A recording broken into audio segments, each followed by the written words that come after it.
Welcome to Entreprogrammers Podcast, the podcast for developreneurs, the podcast where you get to be a fly on the wall listening to real conversations of three developers trying to tackle the challenges they face as entrepreneurs. Hey, what's up? John Sonmez here. Just want to take a second to thank one of the sponsors for this episode of Entreprogrammers, DigitalOcean.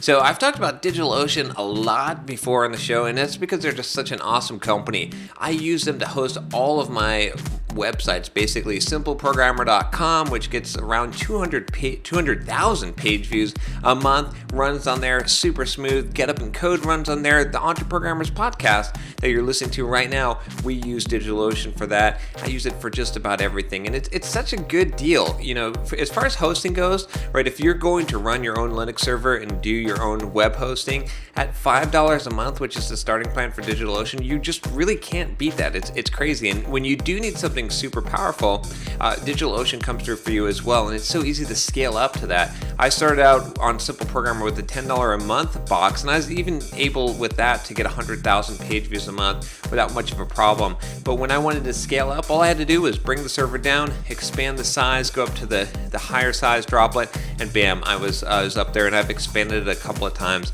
since then. So DigitalOcean, definitely awesome company. I would definitely recommend that you check it out if you have any idea of creating a website online, or you want to have your own Linux server to be able to do whatever it is that you want to do, some development or put out a production app. There's a ton of great things that you can do with DigitalOcean. Go to DigitalOcean.com and use the code Entreprogrammers to get $10 credit. So DigitalOcean.com, Entreprogrammers is your code, and you get $10 credit, good for basically 2 months at a $5 box, so you can check it out. All right, we're live. All right. So no Derek today. Nope. Derek is burning down the house. Doing a webinar. Yeah. Yeah, this is the last of his functional programming webinars, right? I think that's what he's doing. I think so. So, it's Friday. It's been a long I know. I was late starting this up because I got sucked into this YouTube comment on my YouTube channel.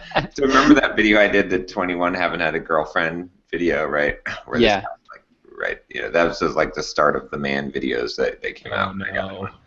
So this guy, he finds a video, right, and he's like talking about, I don't know, he left some comment about like how he's like a virgin. He's like, I don't know, like 26 or something, and he's women find him super attractive, but he's an introvert and he's addicted to porn, and that's what's ruining his life. And so I sent him a couple of links, like for some videos that that might just be reality a little bit clearer. You sent him video links. Right.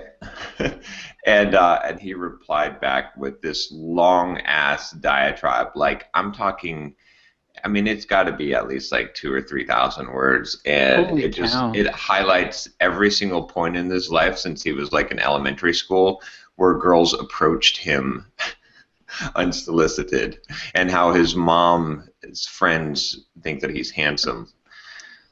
And I was like, Well, if your mom's friends think. yeah, I mean, obviously, right. So.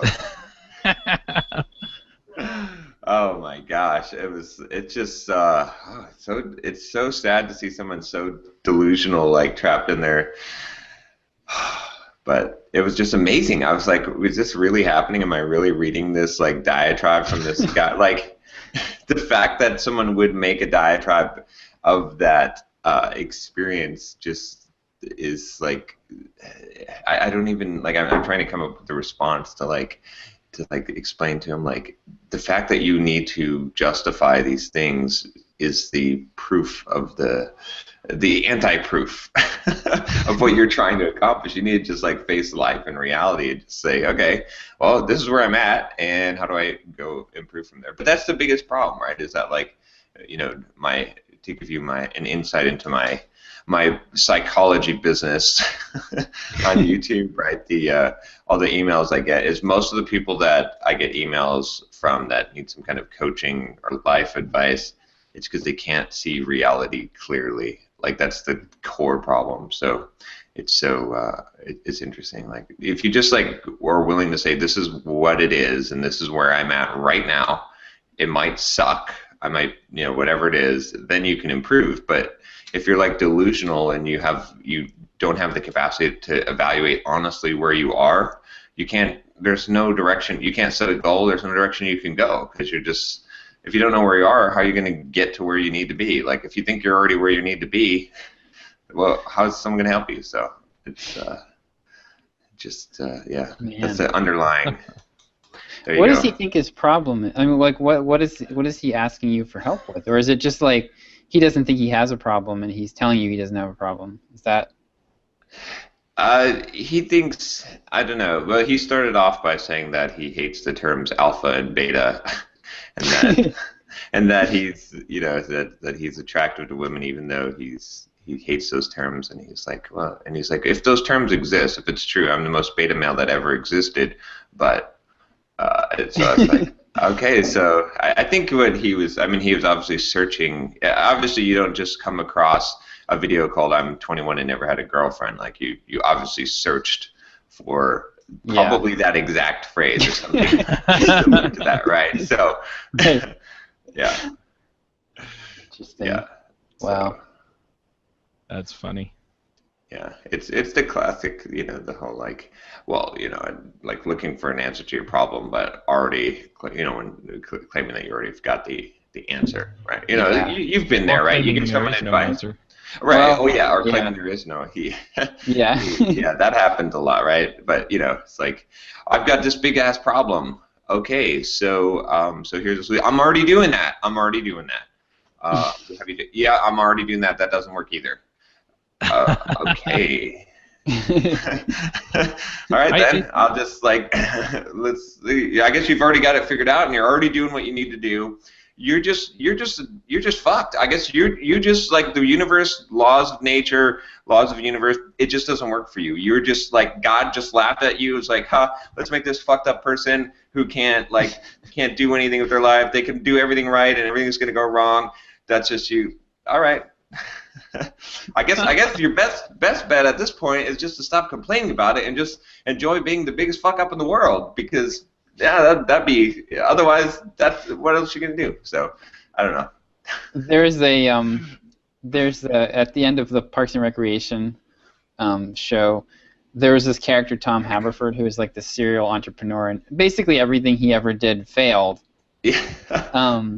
And he was like the classic, like, I'm gonna have the big idea, and then I'm gonna just go execute it without like ever checking with anyone to see if it's actually a good idea. And so he basically goes through. He's like at the end of the show, he's kind of bankrupt, and he's failed yet again. And then he makes a book called Failure, and he becomes like this this like international superstar success. Yeah. So if that's you, then there's your path. There it is. Yeah, right. There's always a solution. That's right. Go out there and start your own reality show. Yeah. Yep. I think it's interesting, though, something you said earlier, John, and that was that he has some kind of distortion to the way that he perceives reality. Mm-hmm. And it's funny because we talk a lot on this show about the problems we have. Right. And in a lot of those cases, that's our problem, too, is that there's something, that we're just not seeing. Yep. And that's why we do these calls in the first place, is so that you or Josh or Derek can go, actually, the world works a little more like this. Yep. And then I go, oh yeah, and and then I can move forward because I have better information, or at least a better viewpoint on how things really are. Exactly. Yeah, you need people to call you on your shit, and you got to be able to trust them and trust their motives, and that's because that's the thing is before you can change reality, you have to see reality, and it's one of the goals, one of the focuses of my life lately has become to see reality as clearly as possible, honestly look in the mirror and what do I look like, not necessarily from a physical standpoint. Yes, if I'm trying to lose weight or trying to get in shape, because it's really easy to, even just from that, to look in the mirror and be like, oh yeah, I got 6-pack abs, and then you're like, well, or it's really easy to have a delusion and be like, yeah, I look just like those fitness models, and you're like, no, actually, there's quite a bit of a gap here. You just got a long way to go right? Like, but if you don't, like, if you're trying to reach that goal and you don't realize that, you're never going to get there. And it's the same thing with a lot of things. It's like, you know, do you really execute as well as you think you do? Do you like, you know, do you have this thing for your, but as soon as you face some of the, because the thing is, like, we have these self-defense mechanisms that tell us, oh, no, our justifications that are like, well, this is why you're doing that, so this is, you're okay. Like, no, let's, you know, this is, if someone in your situation, they would also be, but that doesn't help you. It's like, you got to, like, look at it and say, okay, objectively, what is it like? Let me just take the punch in the stomach. Just give me the punch in the stomach, and now we have somewhere to work from. But if you're always avoiding that punch in the stomach, you don't see reality clearly. You can't change reality. You're just gonna, like, perpetually be hovering there. So it's like, every time that, at least in my experience, every time that I've allowed myself to take that punch in the stomach and just get the wind knocked out of me, I'm like, okay, all right, so this is where we're at. Okay, then I can move up from there. But every time I've tried to, like, avoid that pain, that, you know, and live in that disillusionment, the situation doesn't ever change. So. Well, the other thing is, though, is that what I run into a lot of times now is this has been working for me pretty well for the last year or two. Yeah.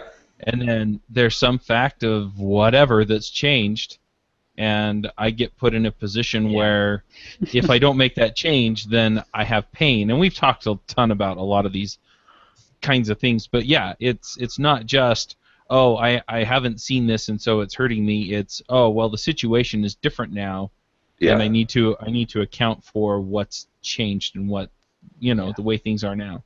Yep. Yeah. Well, and the same thing, I mean, even just in a daily perspective, right? It's like, so many people have, you know, to-do list.txt, and it's like, you know, halfway through your day, you're not getting through to-do list.txt, right? It's just not, like, it's impossible. It was impossible when you first made the to-do list for the day, but then halfway through the day, you know it's not going to happen. So when you try and execute on that, you're kidding yourself. You're wasting your time. You're not being effective, because the situation has changed, just like you said, right? You know, something happened. You were on a phone call for an hour longer than you expected. All right, so now it's time to, like, you know, to cash in your losses, to realize them, and just say, okay, reevaluate the situation. Where am I at right now? How many hours are left in the day? What can get done?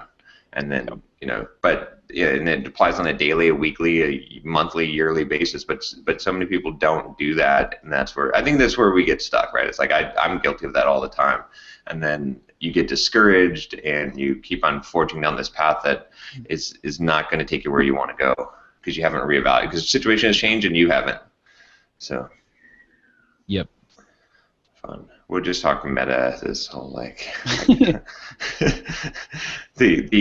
the people that hate the Apple talk are like, yes, and then all the people who hate the non-technical talk are like, these guys don't even know what the fuck they're talking about. Yeah. Nice. So, Chuck, you asked a question on the mailing list that I meant to reply to, but I figured it would be better to just talk about it here. Yeah. So you put up talk me through that again. You put up a landing page, right? Or no, you put up the content locking for. Yeah, for Angular Remote Conf last year. Okay. I'm working on getting the rest of the conferences up.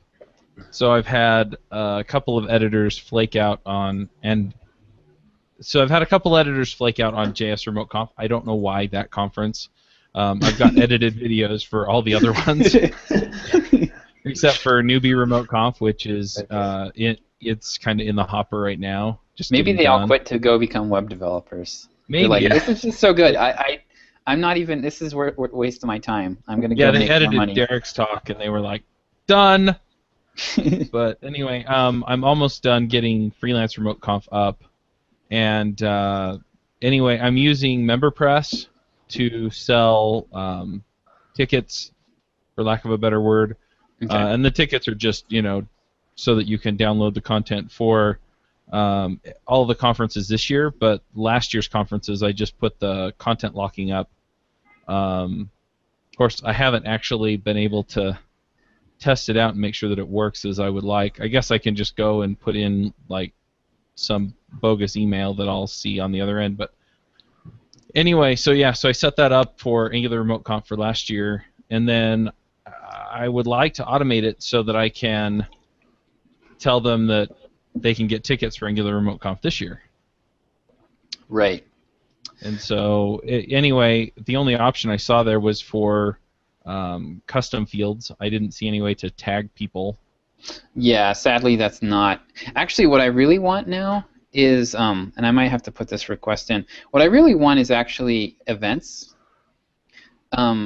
So Drip, I've recently discovered that Drip has this thing called events that I kind of knew about before, but I never really thought about how to use them.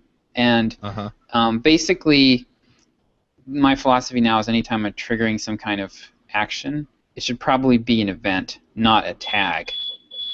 In the past, I would like use these temporary tags to like trigger workflows, and I'm like, why don't I just use an event for that? So, because then I'd have to I'd add the tag and then I'd have to remove it. Right. Oh, gotcha. So the downside with the only downside with the custom fields like Thrive has given us is that we talked about this before, if somebody were to sign up again, that won't trigger, like if they were to sign up for an email course, say, and then either finish it or they unsubscribe from just that one email course, and then they go back and they resubscribe, that custom field isn't getting updated. Right. So it won't trigger the automation again, which is kind of a bummer. So But, can you put into your workflow then to change that custom field? Yeah, you can zero it out. Yeah, which is what I'm going to start doing. But yeah, so yeah, you can use the custom fields to. What I do is I just have a lead magnet. I call it a lead magnet is the field name, and I put in a consistent value for the name of the email course, and then when that gets set, it triggers the workflow. Oh, so you have one workflow around one custom field. Yeah. And every time it changes, they get put into a workflow. Yep. That's smart. Yeah, and then that way, then I have the workflow. The workflow applies the tags versus applying the tags from the email, from the sign up software side. It makes more sense to do it in Drip where you have everything. So events would be perfect because it would just say, "Hey, subscribe to 5 learning mistakes," and then Drip does whatever it does when someone subscribes to that course. Yeah. So as far as using the custom fields, that's how you would do it. Just use it to trigger a workflow, and then how far in advance? You're going to need to have a strategy to keep these people warm until the tickets go on sale. Well, the tickets are on sale right now for Angular Remote Conf. So, so I'm just going to create a campaign that says, "Hey, we've got so-and-so talking about such and such, and here's why you want to go to the talk." And then at the bottom of each one, it'll be, go get your ticket now. Right. And I can email out. I think we have 9 or 10 speakers lined up out of 12 so far. So, I can definitely set that campaign up and just email them every couple days. But yeah, I'd like to get some kind of other thing in there that's like how to make the most of an online course or probably like that. Probably what I would do, if this were me, I think what I would do honestly is set up when people sign up for last year's conference, they get dripped out to them all the talks, emails with the talks. Yeah. Yep. And that way you're keeping them warm. And then honestly, I have found that it is not worthwhile to try to automate time-sensitive promotions. Well, the thing that I'm seeing there is that there's no way to filter on date in Drip. What do you mean filter on? So, for example, I don't want to keep telling them go buy an Angular Remote Conf ticket after the conference is over. I want to push them on to the next one, which is probably JS Remote. Yeah. Oh, yeah. Okay. Well, see, the way I would do it though is just with broadcasts, honestly. Oh, okay. So I they would. get tagged as I got an Angular Remote Conf thing, Yep. and then I would Yeah. set up the broadcasts. And then to you'd have segments. So it'd be like, okay, the JavaScript, like anything related to JavaScript, you group all those tags together. So it's like Angular, JavaScript, web develop, whatever Yeah. you're, and then you Yep. blast those are like maybe a third or half of your list, and they get anything related to JavaScript or web development goes to them. So you're like basically just using the talks as a way to segment, and then they keep warm. Yeah. And then your individual conferences, you just have a set of templates that you use to promote the talks, so you're not like starting from scratch all over again every time you do a conference. But it's a time sensitive. It's really hard to do a time sensitive promotion and not screw it up if you're trying to automate the whole thing. That makes sense. Yeah. I mean, I can set up the... Yeah, I kind of see what you're saying, because essentially what I do is I follow a launch formula for each conference, and then I just manage as things get closer and closer and closer, and I start emailing more and more frequently. I just put those into broadcasts on the days I want them to go out so that I can get people to buy. Yeah, and they get segmented based on what people raise their hand and said they were interested in. That makes sense. Yeah. I like that. I have a complete train wreck on my hands with trying to do this yet again. Okay, so yet again, I have yet to learn this lesson. I swear every time I do it that I have learned my lesson, but I have not. So this is on the topic of attempting to automate something that's like time sensitive. So I decided I needed to set myself a deadline with the How to Market Yourself email course that I'm writing, right? So I decided I had the bright idea to like just go ahead and effectively launch the course, and I was just going to write the emails and stay ahead of people as they progress through the course. Mm-hmm. I've done that and failed at it. Yeah. Yep, exactly. So I've actually done well as far as like keeping up. I think I had like one day where I wasn't like I'm kind of like writing the email the day it goes out basically.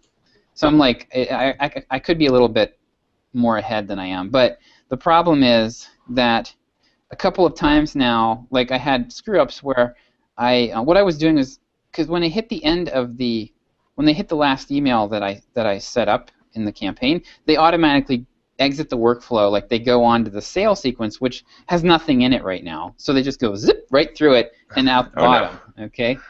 So I had my idea was, okay, I'll just create draft emails and I'll publish them and I'll set them to go out 21 days apart. So I'll have time to like write the email and update it before they're supposed to get it. And then I changed the send date from 21 days to 1 day, so it goes out the next day, if that makes any sense. Well, so like the one day, I've just found so many ways to screw this up.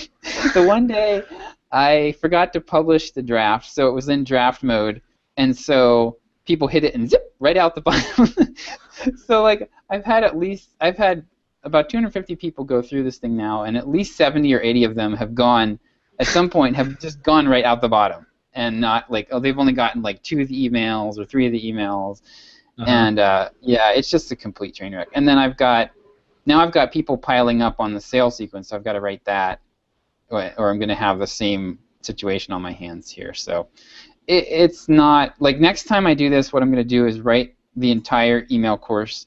I will allow myself to wait on the sale sequence because that's like 8 days away usually.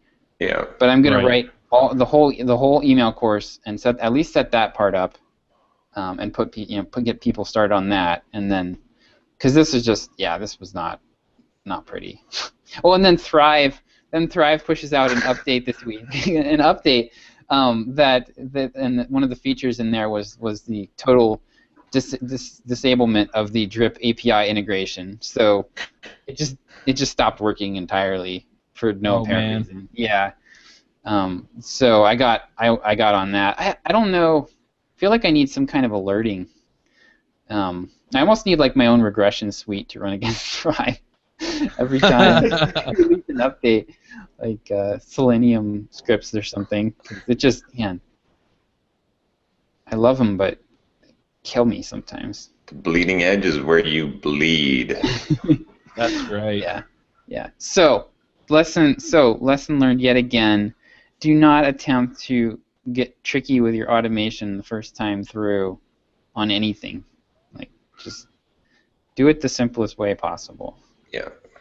Nice. So I think broadcasts for you make a ton of sense. Yeah, well, and I'm liking the broadcasts. I sent a broadcast out this morning about Ruby remote comp videos. It's only gone. It went out a half hour ago, and I've already got a 9.3% open rate on it, Nice. Good. and a 0.8% click-through rate. So I'm hoping that that'll translate. I need to add in all of the people who attended the conference. In fact, I need to go back through all the conference attendees and just add them into Drip so that I can say, hey, we're doing more conferences. Because I think they're the people who are most likely to buy. Yeah. But yeah, I'm with you on the broadcast thing. And I can sit down and just figure that out. I can just say, okay, these are the dates I need to send. These are the times I need to send. Yep. Yeah. And this is how you decide who to send it to. So. Right. Yeah, you just decide, okay, I'm going to do 10 emails for each conference, and you back it out. They go out, 3 days before, 2 days before, or whatever. Yeah, exactly. So you have a template. Yep, and I'm trying to decide with a lot of this stuff, because I'm going to do this for the conferences, and then I'll probably, once I have the process down, I'll go back and I'll probably do the same thing for any other products I put out there, so the book or email or video courses or anything. But I'm trying to decide if I should bother on the conferences with doing early bird next year, or if I should just set one price. How did it work for you? I mean, like, what kind of results did you see? So the reason that I do the early bird, or I did it initially, was because I wanted to create a sense of urgency, and I needed that money up front. Mm-hmm. But I'm not really in that position anymore. And the other thing is that I don't see it creating a ton of urgency. I do get a few more sales right before early bird, but not a ton. Mm-hmm. And so I'm not sure it's being that effective. Of course, I haven't been that publicly shouting about early bird either. Yeah, I mean, it might be worth, if you feel like you haven't done a great job promoting it, it might be worth giving it one more shot and really kind of, going all out on it. Yeah. The thing that's nice about the early bird is I essentially can do 2 launches. Yeah. I think, like, in physical conferences, from talking to conference organizers, the reason why they do the early bird is twofold. One, so that they can abort early, Mm-hmm. Right. to pull the emergency lever, because if they don't get enough sales, so they can get enough seats, so they know that they'll at least cover their costs. And then 2 is to create the price range thing. So, like, which I don't know. I mean, like, I don't know if there's so some people will buy at a lower price only, but you don't want to sell all the tickets at the lower price. So Well, in his case, there is no limit. Right, exactly. So, I'm not going to run out unless I just cap it artificially. right. So it makes sense to do the early bird, because, I mean, if you think about it that way, if there's no limit, you're not capping it, then your risk with doing the early bird pricing. Okay, so the downside of doing the early bird pricing is that you may have someone who would have bought the regular ticket pricing who buys early bird. So what is the price difference between the two? What does that cost you when that happens? It's $100. Okay, so What's the pricing again? It's $100 for. Well, this year it's been $100 for early bird and $200 for regular price. Okay, so I think I'm going to change that next year too. So if it is like 100, then you got to figure out how many people. I mean, how many people do you have sign up total for the entire the entire event, or do you anticipate? How many did you have last year that signed up? At Angular Remote Conf, I had 100. I think I had 100 people sign up. Okay, so Around 100 people anyway. 100 people total signed up, right? So let's say that, and then we'd have to kind of break out the early bird. What do you think? Maybe like out of 100 people, maybe was it probably, I would guess, About half. 40? Yeah, okay. I was gonna guess 40 people. So okay, so half. So let's say 50 people were early birds. Of the early birds, how many of them would have paid the extra $100? Maybe 10%. I think that's like I mean, I'm wagging it, but let's say 10%. So that would be 5 people. So it costs you $500. But how many people signed up because of the urgency? Right. That's probably more than 5. I would Probably. bet. Well, but see, you don't lose the urgency. Well, you do. Well, you did. He did a double launch. So it's not just the urgency; it's the urgency plus the double launch, right? Because Yeah. if you're not losing, I mean, you lose the urgency of the early bird pricing right. That has a different urgency than the conference is going to start at this date. I Right. think. You're gonna miss it, right? Yeah, because you're actually missing out on $100. Because it's like if you're thinking about signing up for it, you better do it now. Whereas the other one is just it's $200 or it's a pass. This is like I don't want to get nailed for an extra $100. So I think that If he was seeing like 2 or 3 times as many early birds as regular signups, to me that would hold more water.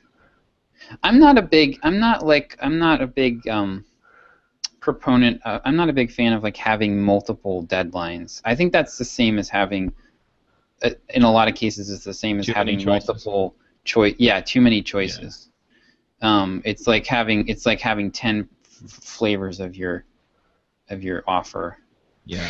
Yeah, but see, you're pitching it earlier too. That's the other thing is you have more. So if you don't have an early bird and you pitch the conference, I mean, when you do early bird, I'm assuming that you're pitching it first time, like what, 2 or 3 months out? That's what I want to be doing, which Okay. is why I'm starting to work on JS Remote Conf right now. Because I could see you selling tickets 3 months out with an early bird. I can't see you selling tickets 3 months out with a full price. Because I don't know what I'm doing in 3 months. Right. Like, I don't know if I want to attend this thing in 3 months. Like, 2 weeks before it or month before it, okay, yeah, I'm ready to make a decision. But if it's early bird pricing and I'm going to save $100 and I'm like, well, it's half off. So even if I don't end up attending or I don't want to go, I mean, I'm going to take this. I've bought products online because I've said, because there's been a sale and I'm like, well, I'm probably not going to even look at this thing for 6 months, but I want to pick it up now. Right. Yeah. So I think that's the thing is I'd say is like if you don't do the early bird pricing and you try to sell tickets 3 months out, that I don't know. I feel like that's not going to work as well. And then so you're getting another opportunity to sell tickets if you do the early bird pricing. I think what you'd see is that if you did announce it 3 months out, you would get a small cluster of sales right around the announcement. Mm-hmm. And then you're going to get nothing Right. leading up to the last week, and then you're going to get That's my experience. 80 or 90% of your sales in the last couple of days. So I don't know. I'd try it both ways. I mean, if you and the other thing you could do is you've got the annual subscription. So instead of pitching the individual conferences that far out, you could be pushing that or pushing a quarterly version of that. Yeah. So that's true. I'm not going to be doing just because MemberPress doesn't really make it easy for people to pick and choose what they get. Yeah. Unless they buy multiple memberships. Mm-hmm. And I don't want them to buy. I don't want them to buy a pack of conferences and then get an email that says, "Okay, here are your coupon codes." Yeah. Yeah. Right. Yeah. So yeah, they can buy either a quarter or I'll set the packages if they want them. But I'm probably just going to do a full year, like I did this last time, and you can either do that or just buy the ones you want. Yeah. Yeah, I don't know, but yeah, I think either way, I would test it both ways. But to me, this is one of those things where it's probably a small difference in either direction. It's probably not really going to help you all that much if it works, and it won't hurt you if it doesn't hurt you that much. That's probably true. My gut tells me that what you're saying is correct. That, we're talking about a few $100s one way or the other. Yeah. And if I'm selling thousands of dollars worth of tickets, it's probably not the top priority thing that I should be worried about. Yeah, I had a subscriber on my email list write me a couple weeks ago, and he was like, he was expressing, he's a copywriter, right? So I think he's relatively new, but so he was expressing shock because he read my 10-step sales page, and he was like, I couldn't believe it that I read and the first got all the way down to the bonuses, and the first bonus you list is only $5, and don't you know about price anchoring and Caldini and and like he's good. And I'm like, dude, like this sales funnel has generated 6 figures in revenue now.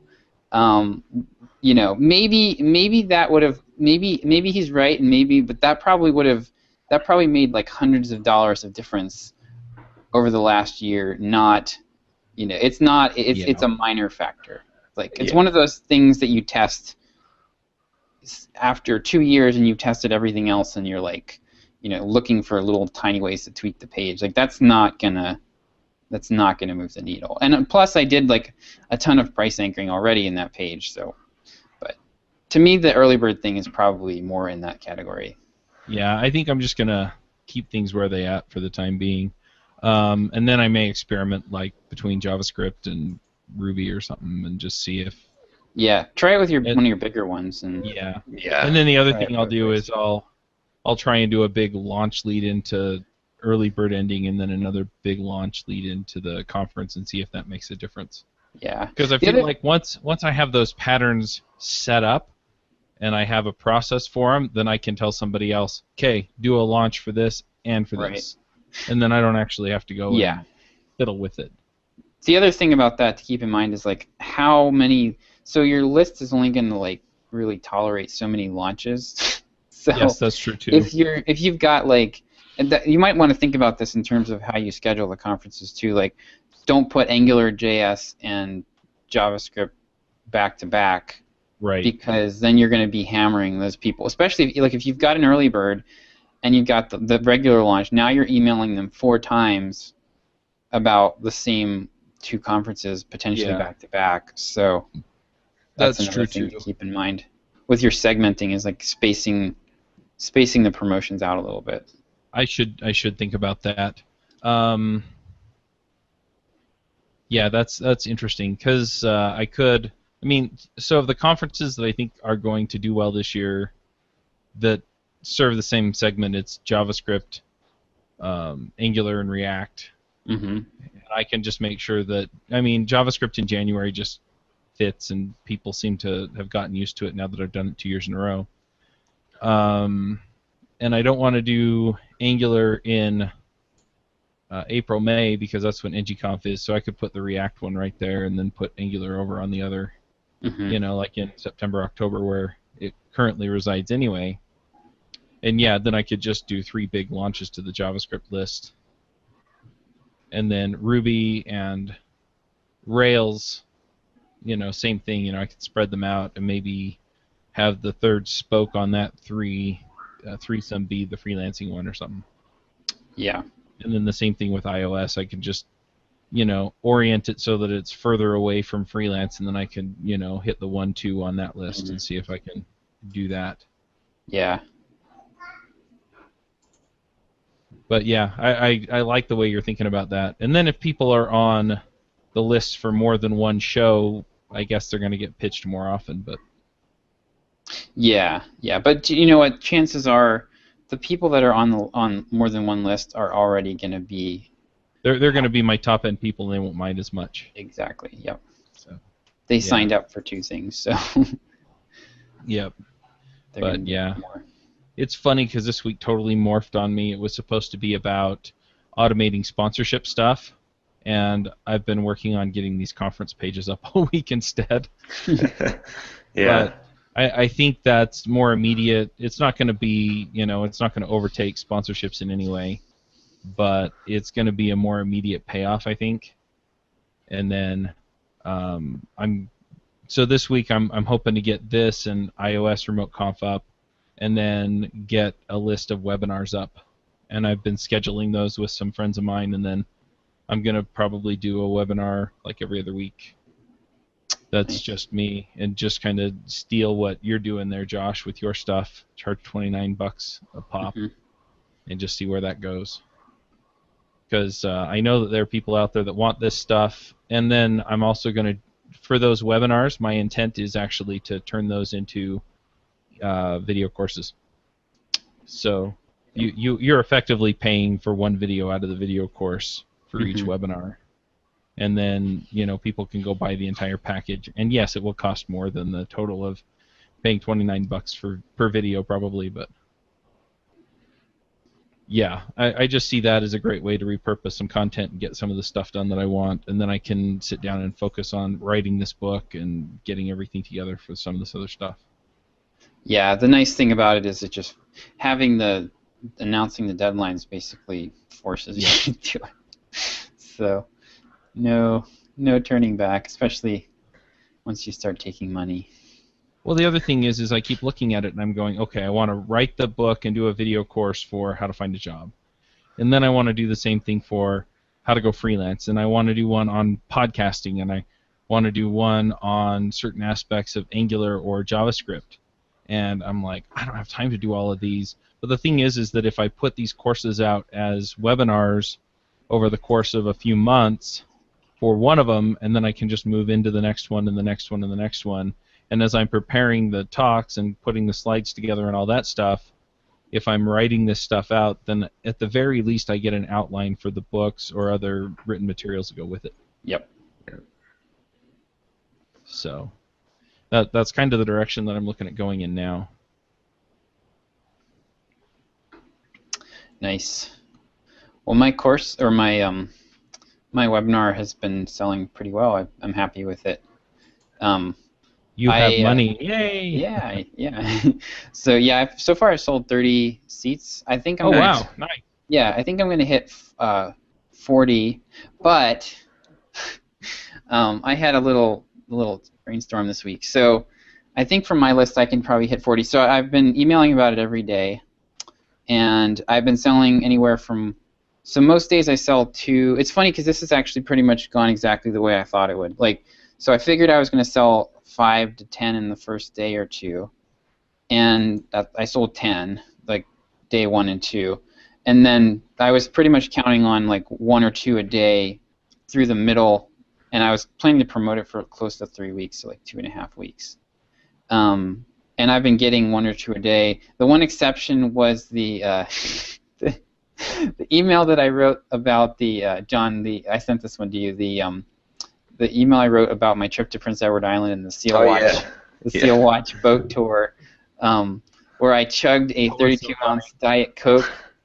I chugged this 32-ounce Diet Coke, and then we got on this 2.5-hour-long boat tour, and chugged out into the Atlantic Ocean. And about 10 minutes out, I'm like, oh man, I need to go. And I'm looking around, and it's like this little retired fishing vessel. And, it's like a deck and this little tiny hut where the captain sits, and that's it. I'm like, okay, I guess I'm just going to have to hold it. And, and so about 15 minutes, so about 2 hours later, I almost have tears streaming down my face. I'm in so much pain. And the ocean, the water was choppy, and it's bouncing up and down. And I'm absolutely dying. And I'm like, all right, I've got this cup from this Coke, and I could, that's an option, or I could go over the side of the boat. What would offend people the least? And then I finally staggered up to the front, and I talked to the captain. I was like, look, I really have to go. He's like, oh, we have a porta potty downstairs. And he just pulled this hatch up, and there at the end of the hall there is this. I could have actually enjoyed the whole trip. And so I use that as an example of agitation, right? It took me. That's how much pain I had to be in before I was willing to just risk the minor embarrassment of talking to the captain about my situation. And that email actually sold 5 seats, so that was pretty cool. I was kind of Nice. curious to see because it was long, and it was just kind of a weird one. So I was curious to see how it would go, and it actually worked really well. So, but yeah, so I had this brainstorm though this week that, you know what, Bob Bly had offered to do an email for me, just basically for free, early like last year sometime, and I was like, you know, I'm gonna contact him. So I emailed him and said, hey, you want to do an affiliate promotion for me? I'm doing this webinar. It's $29. We'll split it 50-50. He's like, sure, send me some copies. So I wrote up an email like in his voice, and what I did was this was kind of cool. So I used the Thrive links, the single-click opt-in links, all right, and I used his affiliate link as the redirect. So now when he sends the email out, people will click the link, and it says, yes, please send me more information about this, and then I will have them on my email list, and then they'll get redirected to his affiliate link and cookied. So he'll get credit for the sales, and I'll be able to follow up with them and push more, and actually make more sales for him that way. And I was able to present the single-click opt-in as a benefit to him because I was gonna be able to follow up with people instead of just. Usually the way it works is they click once, they go to the sales page, they're like, nah, and then they're gone, and end of story. So he agreed to that. So he's going to send that out next week, and I'm guessing I could, if it really goes really well, I could almost double my email list. Yeah. Oh wow. From that one, yeah, because I mean he's got 60,000 people. I'm thinking it'll be somewhere between 1,000 and 2,000 clicks that I get from that, and those will all be new subscribers. And then I'll probably at least double the amount of sales on the webinar from that. And then I also, since I was doing that, I also went to 2 other people that have expressed interest in doing some kind of mailing for me on their list, and I'm doing the same thing. So I think between those between all 3 of them, I have a pretty good shot at doubling my list and doubling or tripling the income from this webinar. And basically all I had to do was write the email for Bob and do a little bit of setup. So how are you managing the affiliates? I'm using DPD.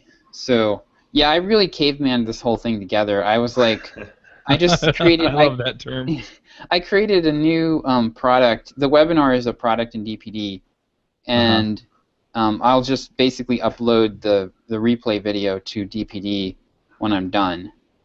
But yeah, they can. Oh, and I can actually follow up with the Bob Bly folks and offer them the replay too.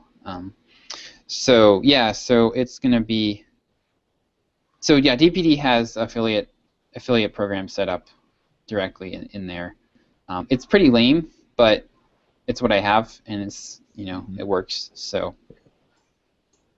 How are you going to be handling the replay? Are you just going to have people pay $29 to get access to it after the fact? No. Well, so I think what I'm going to do is I'm going to upload it to DPD, and everybody that attends will get it for free. Right. I mean, not for free because they paid for it, but they'll get that. I'm also going to have a handout, which will be the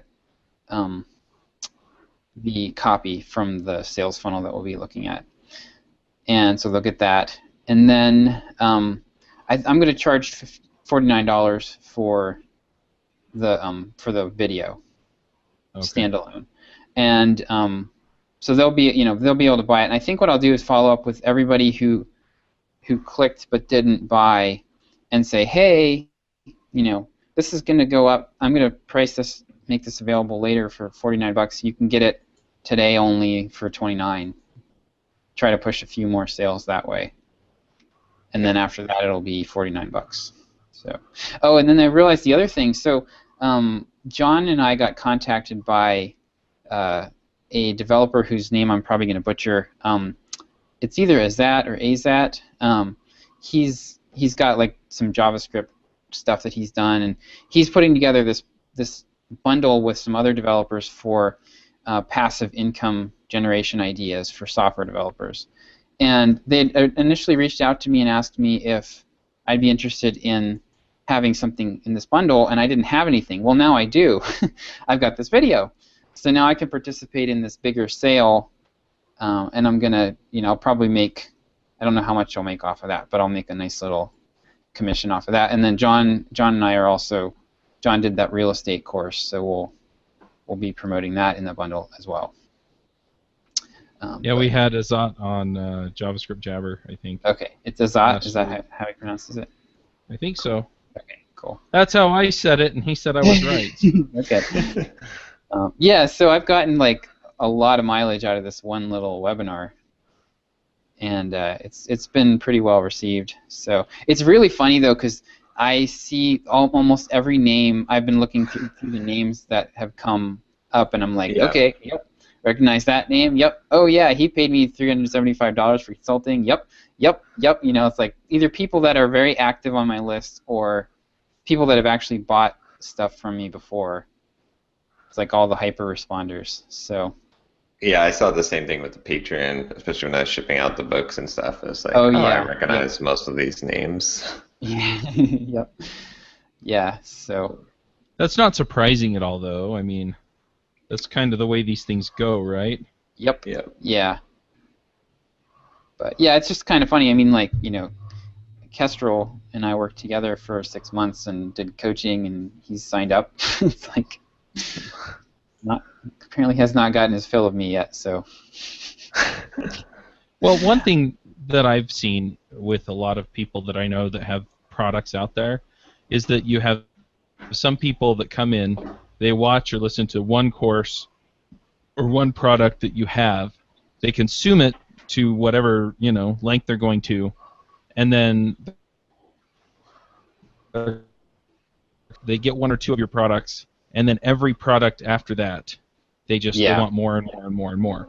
And so, it's like, I can't believe he hasn't gotten his fill. Well, if he's bought 2 or 3 things from you already, or you've built some kind of personal relationship that he's felt has been really valuable for him, he's just going to keep buying.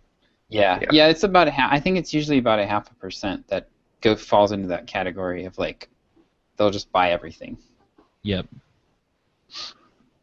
Well, and I found that the people that bought the season tickets this last year for the conferences, and incidentally, since I've canceled 3 of the conferences this year, I'm probably just going to give them season tickets next year for free. Yeah. And just be like, sorry guys, I kind of figured some of this stuff out, but it turns out that they're basically in drip for like 4 or 5 lists. Yeah, exactly. And their lead score is like 1,200. Right? Yeah, exactly.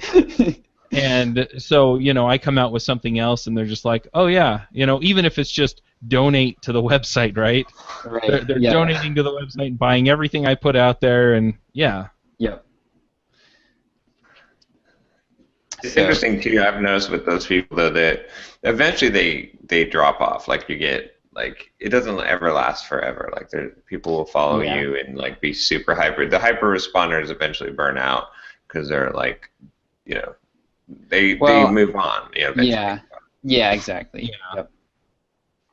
Like we've had, you've seen it on Entre Programmers too. Like we've had some people that are like super obsessed with Entre Programmers, and then we're like, well, where did they go? They suddenly start disappearing. But it's just a natural progression of things. Yep. Like I've done it myself, right? There's lots of authors or people that I've been super consuming all their stuff, watching all their videos, and then later on it's like, okay, now I'm somewhere else, but.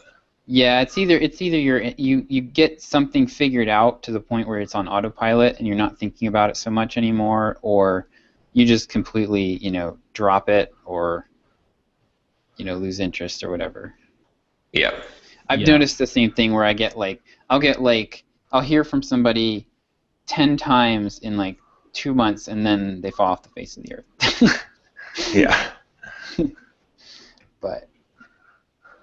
But yeah, even in those cases, if you do a good job and you communicate frequently up front, they're still going to remember you 2 years from now. Like it'll be they'll be kind of fuzzy maybe on some of the details, but like the mistake is to not communicate frequently enough to those people because they'll go elsewhere. They want to consume a lot, and they will go somewhere where they can get it. Yep. Man, my Surface Book is driving me nuts. It's running hot all the time, and it's like being throttled, I think, because of the... I think I've had it with 2-in-1 devices. Yeah. I never actually use the pen. I never actually disconnect the screen. I'm just... Yeah. Next laptop I'm buying, and I never really use the portability. Next laptop I'm buying, I'm just buying like a beast. Yeah, I have to say, I have an iPad Pro, so it kind of goes the other way, right? It's a tablet that has a nice keyboard that flips out and stuff. Yeah. And that's pretty darn convenient. Having it go the other way, I just don't know. But it's a tablet first, which is kind of what I wanted it to be. And then when my laptop just doesn't work for whatever reason, one example is like Gmail. So the Gmail app, it's all native fixtures that that everything runs in, all of the layout and everything. Where Gmail on my computer is a web app, and so when I want to, for example, write a new email, it has to load new elements into the DOM and do all that work. And so it has to go and do that round trip back to the server every time. So if I'm on poor Wi-Fi on an airplane or something, having the iPad Pro is real nice because all it has to do is call up the layout, and then it has everything else cached off of the server. And then when it needs to send, it just kind of chugs along until it gets the whole thing squeezed through that skinny pipe out to the server. So, yeah, having it be a tablet first is kind of nice. I know a few people that really like their Surface Pros, but I don't know. The whole idea hasn't appealed to me the other way, where you get kind of the 2-in-1 the other way. I mean, I could see myself getting into like a workflow, but I'd have to force myself into a workflow where it was beneficial to use the pen and stuff like that, and it's just, I don't know, it doesn't. And my biggest use case is hooking it up to my widescreen, ultra-wide monitor. That's always the big. Like when I travel, yes, but it almost seems like having a travel laptop would be. I bought a little Chromebook so that could work for a travel laptop for the most part, but I don't know. I have to. Yeah. It's. But yeah, I don't really disconnect it and put it in. Yeah, I'm tempted. I'm pretty much over the idea of having a tablet at this point. It doesn't really. Yeah. The only thing I'd really use it for would be reading, and in theory, it would be nice. But most of the times when I'm reading, like I don't really either I wouldn't have an iPad with me because I'm like out and about, or I don't want a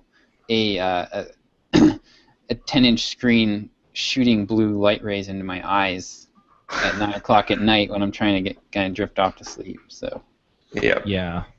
One other thing that I've been thinking about, if we're talking about hardware, and I'm curious what your take is on it, John, since you're at least not thrilled with the Surface Pro, is that I've had a Mac laptop for, like 7 or 8 years now. Right. And I've got all of this stuff, all this money invested in apps and stuff. It's probably not a ton of money. It's probably only a few $100s if you really look at it, that I couldn't get for Windows.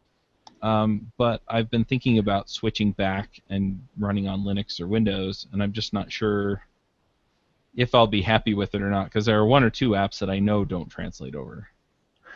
I mean, in general, like I'm much more. I was on Mac, like I experimented with Mac during my experimental years, and I've gone back. No, and I'm more happy with Windows. It's just, I don't know, like Windows is just easier to use. I mean, maybe it's just like because I'm used to like, opening up File Explorer, and it actually like copying and pasting what makes logical sense to me instead of like, and all that stuff. It just seems like it's just easier to use. I don't know. I mean, people who love Mac are gonna hate what I'm saying, but I mean, I'm like not a fanboy of anything. I'm a finicky, whatever, and I've gone and coming back to the Surface Book and using Windows, I've definitely appreciated Windows more. I definitely wouldn't go Linux. Yeah, I just triggered like a whole group. They're like, Linux is the best. You're not a programmer.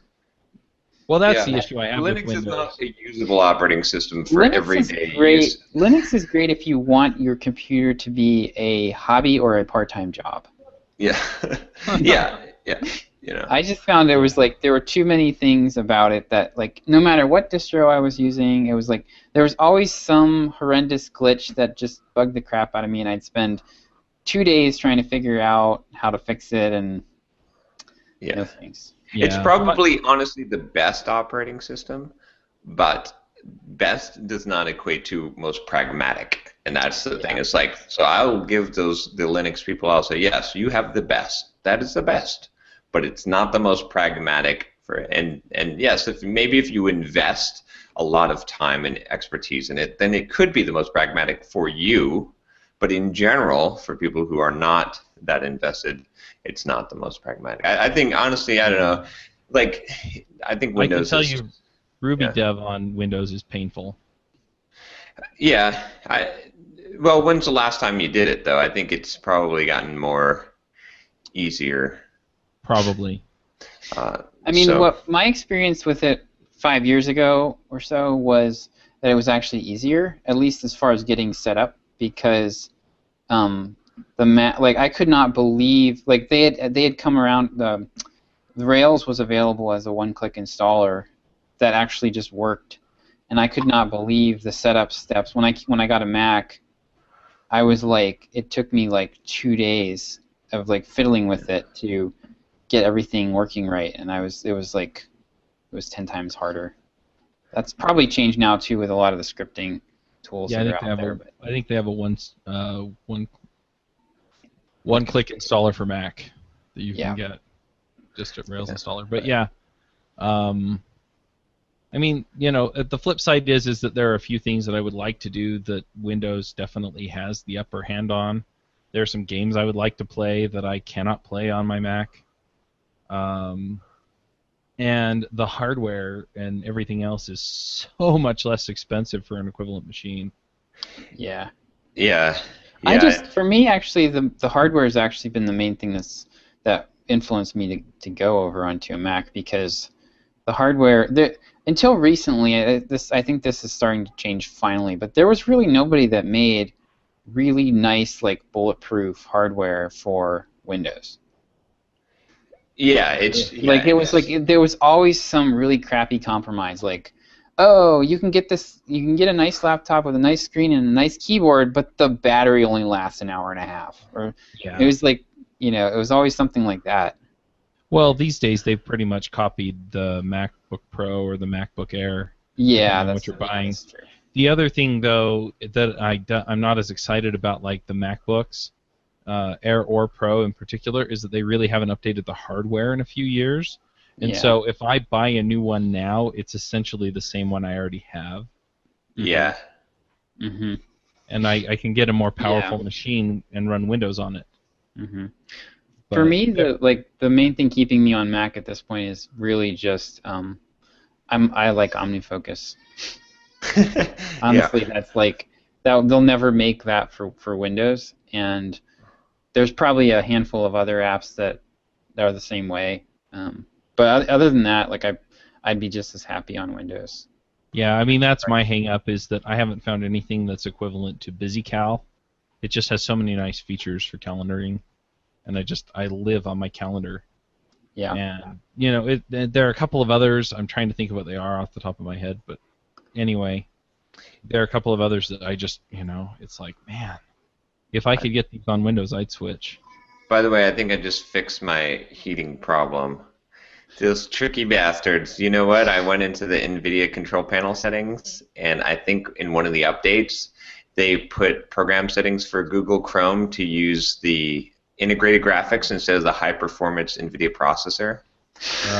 And I'm guessing they did that to make the battery life last longer. So everyone would be like, oh, the battery lasts long on these things. And obviously, if you are using the integrated graphics for Chrome, it's going to be like really struggling. But the NVIDIA processor in the other side of the machine runs, has no problem with it. So, well, especially if you're using Chrome to run the video, and I'm doing this.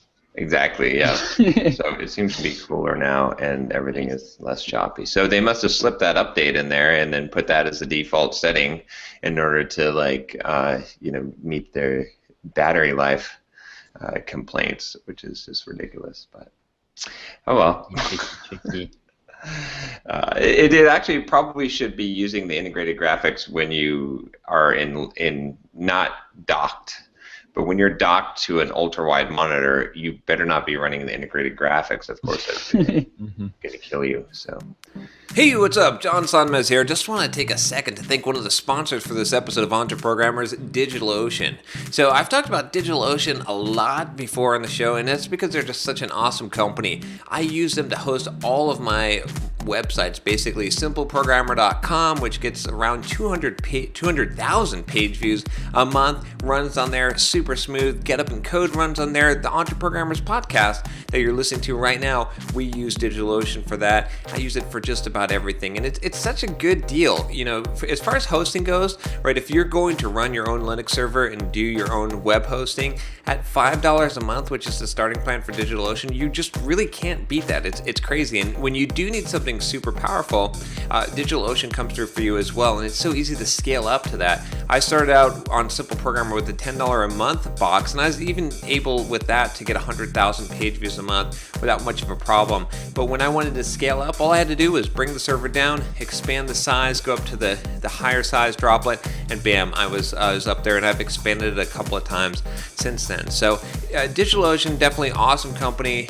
I would definitely recommend that you check it out if you have any idea of creating a website online, or you want to have your own Linux server to be able to do whatever it is that you want to do, some development or put out a production app. There's a ton of great things that you can do with DigitalOcean. Go to DigitalOcean.com and use the code EntreProgrammers to get a $10 credit. So DigitalOcean.com, EntreProgrammers is your code, and you get $10 credit, good for basically 2 months at a $5 box, so you can check it out.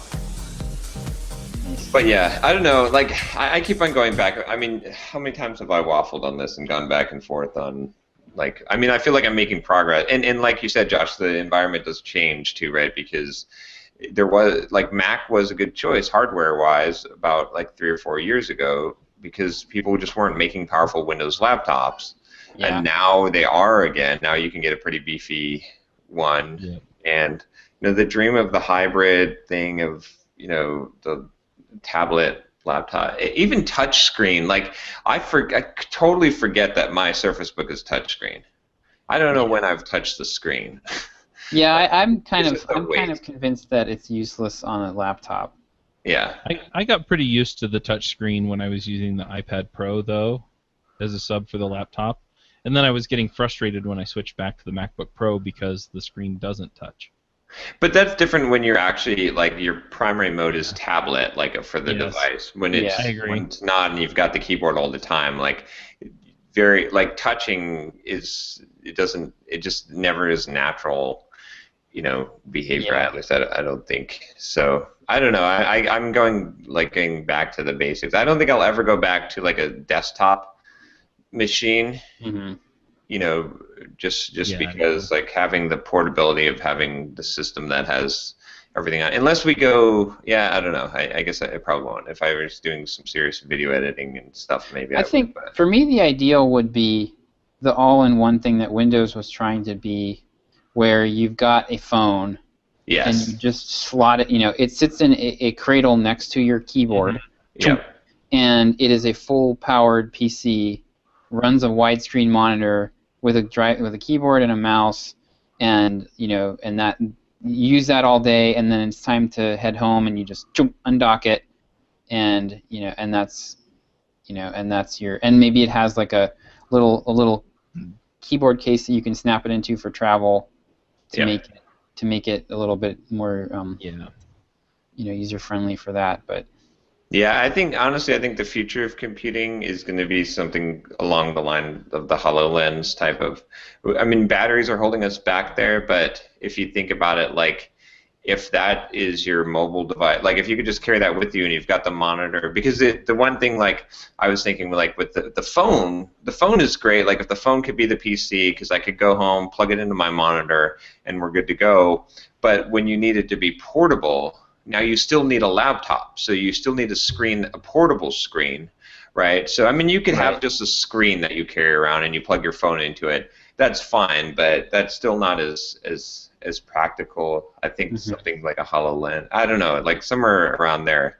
But at least, like, if I could have now, like, my dream now would be just to have a phone-like device that is powerful enough to do whatever I want, and then I just carry that with me. So, and then just plug it into a monitor. But there's some of that already is existing at this point. But I think what I probably would do, like, if I were just buying new hardware right now, is I would just buy, like, a really beefy laptop that's super powerful. I wouldn't really care about the size of the laptop. Like, as long as it's, I mean, there's not a huge difference between, like, 1 pound and 5 pounds. Not really. Like, not when you bench press 400 pounds. Yeah. That's it. Yeah. I don't know. I would do that, and then my machine. Actually, I guess optimal would be to have, like, 2 laptops, a beefy laptop and then more of a netbook type of one that you could, like, light travel, and you could just decide, like, if you're going somewhere and you're going to need, like, the full thing, or if you just need to check your email and do, like, a few things, then you just bring the light, and that would be I don't know. Yeah, well, that's the nice thing about the iPad Pro, in my opinion, is that that's what I'm using it for. It's that, and it's a really small thing that I can just kind of tote around with me. Yep. I got another question for you guys. Since you both seem to be doing well on the front of fitness and things like that, how do you work that into your day? Like, what does your day look like? Because I feel like I've been working a lot lately, and I'm trying to figure out where I can pull back a little bit on work, or I don't know, just force it in or fit it in somewhere. Well, for me, John runs like 10 hours a day, so. For me, what's been working lately is I have my treadmill desk. Did we lose John? Did we lose Chuck? Oh, There's Chuck. I don't know. Okay. The Okay. whole thing flickered for a second. Yeah. I think I clicked on another window. John's so just my toasted safety. his my Surface. integrated graphics card is toast now. Yep. Yeah. So what's been working for me? I do 2 hours of walking on the treadmill a day, which sounds like a lot, but it's actually not that bad. Like, in the morning, I'd use it while I'm writing and doing email, and then I'll usually break it up into, like, maybe 2 sessions, and then so that's mainly just to burn calories more than anything, and just keep me moving a little bit. And then I realized that part of the reason why I've always failed with exercise is that I was forcing myself to do it in the morning. Mm-hmm. And I'm not really, I get up early now, and I'm in that habit, but I'm not a morning person. It takes me more than an hour to get going in the morning to where I can, like, think clearly and be productive. And That's me too, so. Yeah, and so trying to work out in the morning basically ruined my day. Like, I hated every second of it, and I dreaded it the night before, and it's like the worst way to wake up in the whole world, in my opinion. It's like, let's wake up, get out of bed, and just experience pain, Just slam my face in the door, why don't you? So what I did, so I noticed that John does his workouts in the afternoon, and he can talk about why if he wants to, but so I figured, maybe for me, working out at the end of the day would be better, and I just will have to force myself to knock off work a little bit earlier than I normally would. So that's what I've been doing. I've been Monday, Wednesday, Friday. I have I've started doing this gymnastics program, this gymnastics strength training program, and I do that. Right now it's half an hour. I'll probably bump it up to about an hour 3 times a week in a month once I get my course course launched, the pilot for that launched. And it's been working really well. The product that I got is very prescriptive. The workout system that I got is very prescriptive. I don't have to think. I literally just go to my laundry room where I work out, and I pull it up on my phone, and it's got the workout is like structured, and I pull it up on my mobile browser, and it has videos that show me how to do everything, and actually count me through the reps and everything. So it's like really, brain dead simple, and that's been working really well for me. So I want to get into a groove with that, and then probably a couple months from now I'll probably add something else in on my off days. Right. Be doing like half an hour to an hour a day of some kind of physical activity. And I think once I'm done with my weight loss goals, I will probably be dropping the walking down to like a half an hour a day, or maybe just even. I'd like to actually just go for a walk in the morning for half an hour when the weather's nice outside, and listen to an audiobook or something. So I'll probably, cut the walking back, because really the main purpose of that right now is just burning calories. Right. So yeah, for me, I do. I just slot out 3 to 5 every day. I'm working out, so I'm either going to run, and my run takes about an hour and 50 minutes or so, or I'm going to hit the gym, and I'm usually, by the time I walk down to the gym, the workout takes about an hour and a half, and then so like today from 3 to 5, at 3 o'clock I'll go. It's just a standing appointment every single day, and there's a couple of reasons why I moved it to that. One of them is one of them is because of the whole thing I'm doing with the manipulation of the carbohydrates and the feeding and stuff, so that I wanted to optimize my meal, because I used to work out in the morning, but I want to optimize my meal so that I'm eating right after I lift, because that's optimal. So that's the primary reason for that. The other thing, though, is that it's kind of like what Josh said, is like this is just like a basic rule, which is you need to start your day with the most brain-intensive activity that you have, because as the time progresses, you never aside from maybe like at 2 a.m., then you're like, I just suddenly I know Kung Fu. And, right. But typically throughout the day, you get your focus ability gets worn down, right? So that's why I write. The most difficult thing you can possibly do with your brain is to write. I'm convinced of this. Even coding is not as difficult as writing. Writing is the most, because it requires focus and intelligence, right? Coding just requires intelligence. The focus is easy because it's fun. Writing is not fun. It's maybe you have moments of fun, but I'm sidetracking. But anyway, if you work out, right, and you wear yourself out in the morning, you're not going to be able to sit. It's going to be much more difficult to sit down and focus. Yeah. So that's what I discovered is I'd rather not Some compete people there. Claim to get energy from working out, and that's not me. Well, I do, but one thing that you're saying that makes sense to me as well is that, my most productive time is in the morning. So if I get up and I get to work and I get stuff rolling, I mean, it does take me a little bit of time to kind of get all the way awake and get things together, but there are things that I can do that will kind of warm me up so that I can hit the most important stuff first. The other thing is that I've always tried to get up early and work out, and getting up early is kind of hard for me to do, just discipline-wise. 2 habits. So it's exactly. And so then it's 2 habits that I'm trying to start instead of just 1. Yep. And if you fail at one, you fail at the other automatically. Right, because by the time I actually do get up, then it's time to help my wife get the kids ready for school and all the other stuff. So Yeah, and if you just put a standing appointment on your calendar, a certain time every day, you know you're working out. You can't ever be too busy. Because you have to do it, like 'cause it's Right. your And time. I'm already up. I'm already doing whatever I'm doing. Yeah. Yep.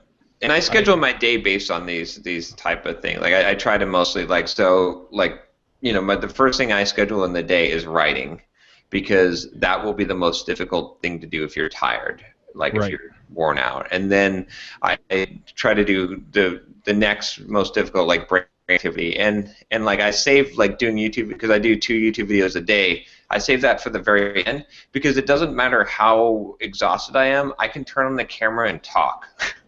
Right? You know what I mean? Like that is like the same thing with calls. Like I try to schedule my calls later in the day Yeah, me if too. I can, because it's like, okay, no matter how drained I am, I can have a meeting with someone or discuss something. So that's where. Yep. But the other thing I do, I guess, too, is like, because I'm only eating 1 meal a day, I'm having a lot more time. So Right. right? So I don't have to worry about breakfast. I don't have to worry about lunch. I can just, and then so that allows me to schedule 3 to 5 as my workout time. Yeah. So, Yeah, I mean, and then the other Makes thing is sense. like getting super clear on what your goal is, and you can only have one. yeah. So Yeah. like right now, my goal is to get to like somewhere between 10 and 11% body fat. Yeah. Mhm. That's it. And everything that I'm doing is oriented around that. And so like I'm doing this gymnastics program, and the goal of that is to gain strength. But I'm not going to gain strength while I'm eating less than I need to keep my body going. So I just have to accept that, and potentially be okay with watching myself actually make negative progress in terms of my strength training, just because I'm so focused on this other thing. So you kind of have to figure out what makes the biggest difference. And for me, like as I've gotten I've done this twice. So I spent about 18 months. I went from 160 pounds, 163 or something like that, down to 135. And I ended up. So what happened was I just got kind of scared. I was like, oh wow, like I'm getting kind of light here, and I felt like I was endangering my health. In reality, it was all mental, and I should have, because I did not hit the goal that I wanted in terms of how I was going to look when I was done with that. I felt like I'd done all this work for nothing.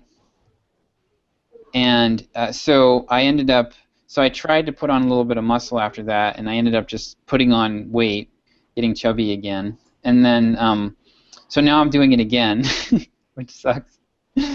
But this time I'm not stopping until I hit the goal that I have as far as how I'm going to look. And when I'm finding that the closer I get, like I basically stopped last time right before the point where it got to where I started to actually see the changes that I wanted to see. Yeah. And so Right. now I'm pushing through that, and I'm like, screw it. You know what? I'm as long as I'm above 10% body fat, I am not endangering my health in any way. So I'm just going to keep going with this. And so I'll probably end up around like 125 pounds, which freaks me out to think about. But like if you look at like athletic people that are on the leaner side, that's not a ridiculously light weight. So I'm not like wasting my body away. But so I'm just now getting to the point where I'm starting to see the visual changes that I wanted, and I'm getting super motivated. Yeah. Like it's actually I'm gaining motivation this time around instead of losing it. And like basically the point where that started to happen was pretty much exactly the point where I quit last time. So it's just been interesting to watch the psychology play out for me this time around. One thing I'd say too that is that I've kind of discovered with the whole thing is like there's like this principle of there's a certain amount, right? You're either like going uphill or downhill, right? It's like you're either progressing towards your goal, like making progress, or making negative progress, right? And there's a certain momentum required in order to make positive progress. So So, for example, let's say that you want to lose some amount of weight. Well, in order to lose some amount of weight, it means that you have to either limit your eating to some degree, some amount of deprivation, or increase your activity to some degree to be above the baseline. So it's like, okay, now you're actually in a deficit, so you're losing weight. There's effort required just to get to that point, right? Because by default, you're gonna be making negative progress. So just to get to the point where you're making positive progress every day requires a certain amount of effort, let's say it requires 70% effort. If you're going to do that, you might as well take it hard, go more extreme, because every day you got to get the minimum effort just to make progress. And I think a lot of people mess up is because they're like, oh, let's take it easy, and that's. But if you go extreme, but every point of effort that you put forward past the point of the balance point where you're actually making progress has no overhead to it. But you understand what I'm saying? Like, but just to make any progress at all has a huge amount of overhead every day. So if you've already paid the overhead tax, that's why I started running 10 miles, by the way. It's because if I'm going to run 3 miles, right, there's only there's overhead in running 3 miles and getting out there and being able to run and doing it right, but there's no overhead in running an extra 7, but there's just benefit. Right, so, it's just your time at that point is your overhead. Yeah. Whereas so I try to think in terms of that when I think in terms of fitness, when I think in terms of diet, even, right? It's like, and that's why I end up on the extreme sides, is because it's like, well, that's where I don't want to keep on paying what sucks is to like make the minimum payments on your credit card every month. Yeah, exactly. That's what it's like, Right. right? To make the minimum payments on a credit card every month, where you're not making, because every day the interest is still running. As much progress. Right. Yeah. So I'm trying to. I mean, there's there's a point. I mean, you can burn out. You can like, you can. Yeah. The one place I would disagree with that is the idea of adding things gradually, in terms of new habits that you have to create. Oh yeah, you can't just because if you try to do get your diet dialed in and get your exercise dialed in, and oh, by the way, it's really important that you get enough sleep. So now you're like changing your whole schedule around, and oh crap, now if I work out in the afternoon, it's keeping me up late at night and I can't sleep. Like when you try to do too many things like that at once, it gets that'll completely screw you up. Well, that's why, Right. I mean, there's 2 roads to it. I always advise people to do one of 2 things. Either gradually add habits and change your behavior, or drastically change a bunch at once. But don't go in between. It's the barbell principle again.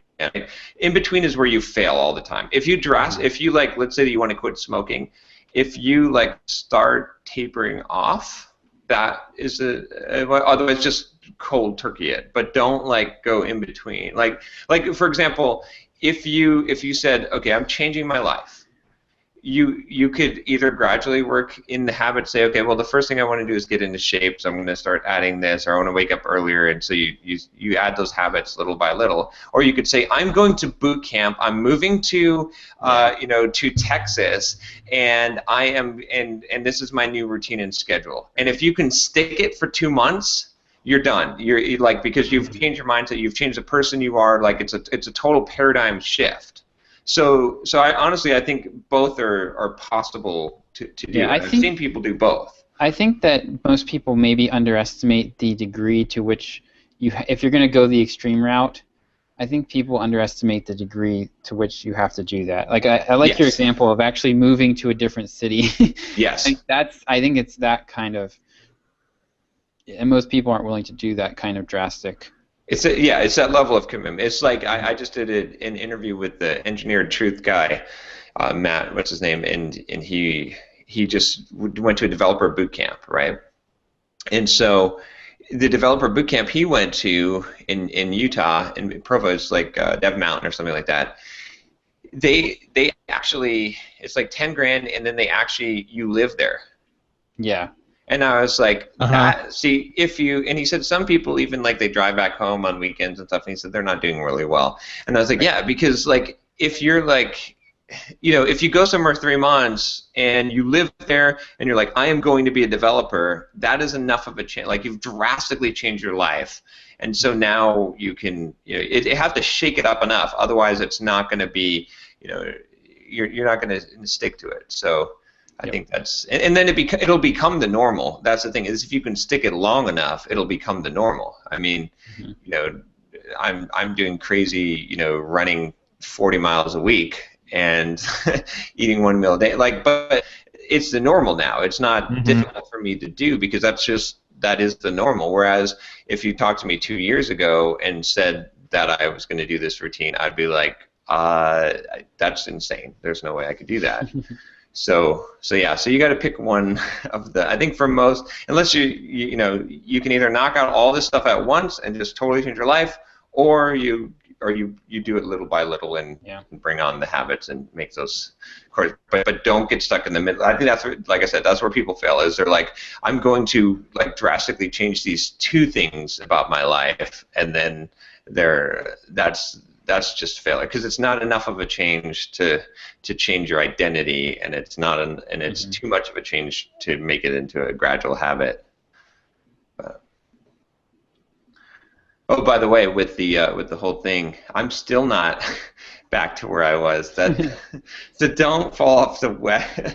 Like the quicker you get back on the wagon. I mean, I didn't have a huge amount of choice since I was in China, but yeah, I'm almost there. I thought so. It's been 2 weeks since I've been back, and I've been hitting it hard. But I'm still probably like 3 or 4 days out, maybe a week out from my peak where I was before.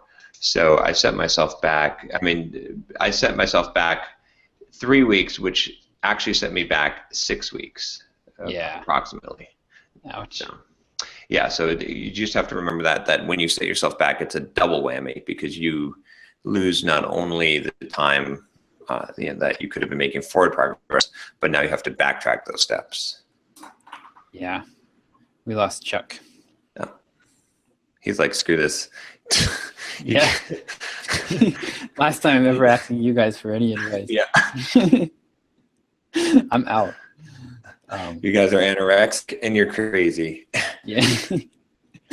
So so I ended up registering for SumoCon.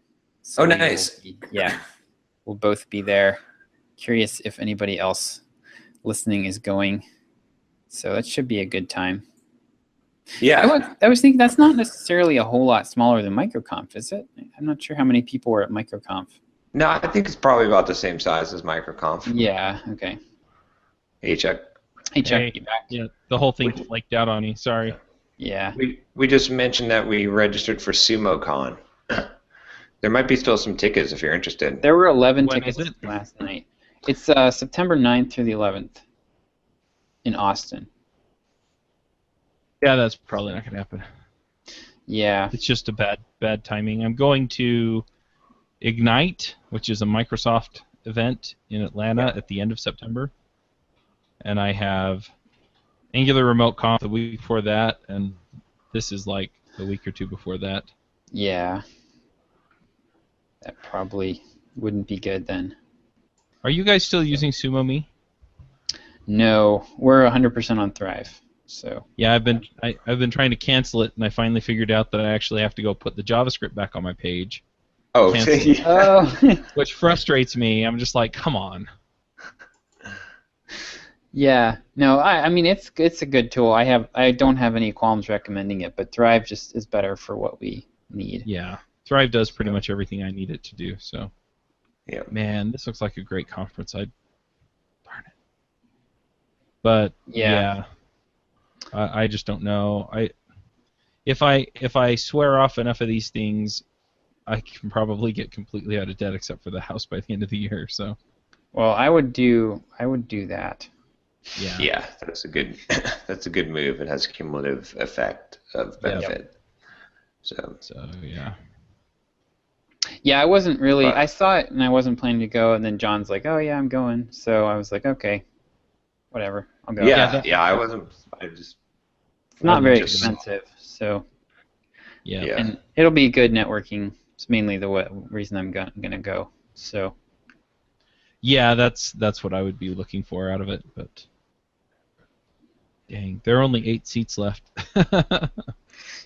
yeah, there were 11 when I registered. So And $500 for that conference is a good deal. It's a really good deal. yeah, Yeah, they had early bird pricing. I think it was like $250 or something. It was something like darn. that. It might have even been $200, but I was like, but then I saw that the regular pricing was $500, and I was like, well, if I'm going to actually go to the conference, I don't know, like a couple $100 isn't going to make a Yeah. difference. But which actually works against what you were saying earlier. well, but I don't think Behavior like is most actually- people. I don't think like most people. Yeah, I mean, I think there's all with all this stuff. There's always there's buckets. There's always gonna be like people Yeah. that react the way you do, and people that like. For me, I don't care. Like if it was, I did care about the early bird for traffic and conversion because that was like 750 to like 2,000 or 3,500 or like it was a big jump. Uh-huh. And Oh, they yeah. actually Yeah, that- legitimately, increased the price. So.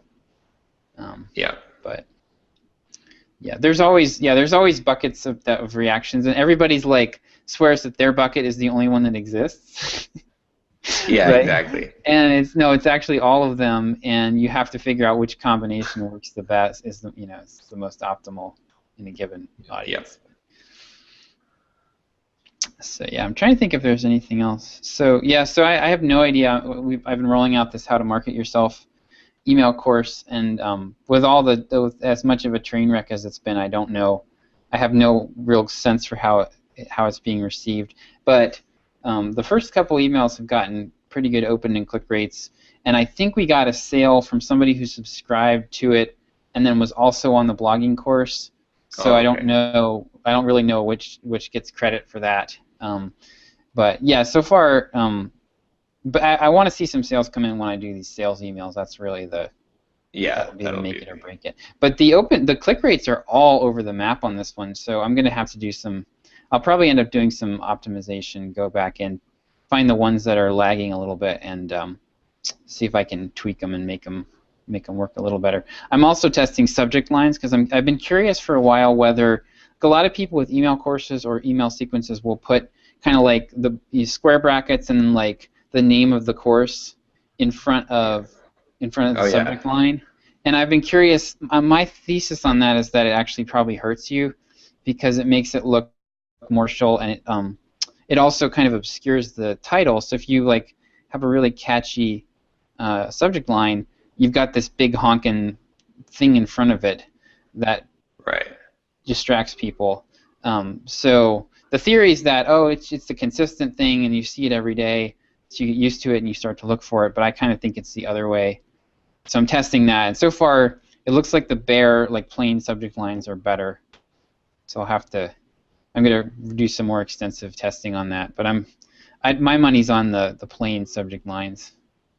Yeah, it'll be interesting too because there's like also the click rate through it because in one, you could think about the psychology of it could be like if you don't know it's an email course, maybe you open it, but you're not ready to consume the content. You're like, shoot, that's that email course that I signed up for. Whereas that's if you true. know it's one, then maybe you're like at a better position. You're at your desktop and you're right. So I don't know. But it's worth testing. Yeah, 70% to 75% of emails get read on mobile now. So pretty much you're counting on people reading it and liking it and remembering to go back to it. So that's the challenge that you're facing when you write these things. Yep. It has to be because most people won't won't fill in their credit card on a smartphone. Just ain't gonna happen. Yeah. So that'll be interesting. That I'm seeing anywhere from like 10% click rate to down to like 0.5%. It's like all over the place. So. Oh wow. But it seems like I did figure out in Google Analytics how to segment people so that I can look just at people who've clicked through from that email course and compare it to other email courses and people coming in from like say Google. And the people that are going through the email course that I'm writing now are spending 2 minutes longer reading the sales page than anybody else. So that's encouraging. Yeah. So the biggest problem we've had, I think, with how to market yourself right now is that the page that I wrote for that is such a big disconnect from the blogging course. Exactly. Yeah. The themes that I'm hitting on in that page aren't themes that come out at all in the blogging course, so it's like very jarring. So with this course, I'm trying to harmonize the course so that it naturally leads into the sales page. Yep. And a lot of the stories that I'm telling are stories that I told in the sales page too. So there's like a lot of hooks back and forth. So we'll see. I think it's gonna. I'm optimistic though at this point. I think it's gonna work. Yeah. I think and so. that'll be. Yeah. That even if we get like just a few more sales a month, that would be huge for us because they're bigger sales. And we're seeing. I mean, when I'm looking at the sales coming in, they're more heavily weighted towards how to market yourself than they've usually been. So yeah, I think some of it we're not tracking, but it's having an effect because I think people are signing up for multiple, things, and so yeah. The course the pop-up for the course though has been converting really well. Yeah. It's like the most popular. It's the most popular pop-up that I've created for the site. So is it how to market yourself email course then, or no? Is it... So the email course is called 7 Reasons You're Underpaid as a Software Developer. Oh, there you go. Yep. So it's like Nice. Yep. So it's like basically like it's so one thing I realized in doing my working on my email courses product is that right now my go-to template for these things is like I call it the 5 mistakes template, and it's basically you're just going to hit people every day with something they're doing wrong, and it transitions really well because you're not going to like tell them what to do that's right, and that's where the paid product comes in. So, but they're still getting value out of it because they're learning. Oh yeah, I'm doing that, and like what was one of the reasons was I'm trying to think what they are. I'm blanking right now. But like not having, things like not valuing your own the skills that you do have. Like I tell a story in there about how it was actually about me, and how like when I interviewed for one of my jobs, like I felt I was self-taught and I didn't have a lot of experience, so I basically didn't recognize that I had all these other assets that from the employer's perspective, they were like chomping at the bit to hire me because they recognize these qualities, but I didn't recognize them in myself, so I felt grateful for the crumbs they threw me instead of like trying to negotiate with my salary and stuff. Yeah. So they're like those are the types of things that I'm covering in the course, and they transition very so really like and the solution in a lot of these cases is the stuff that John talks about and how to market yourself builds your confidence, and it gives you options, right? Like if you have another employer contacting you every week, just out of the blue, like how hard is it going to be to walk away from a lowball offer if you know that next week somebody's going to come along and offer you some other opportunity?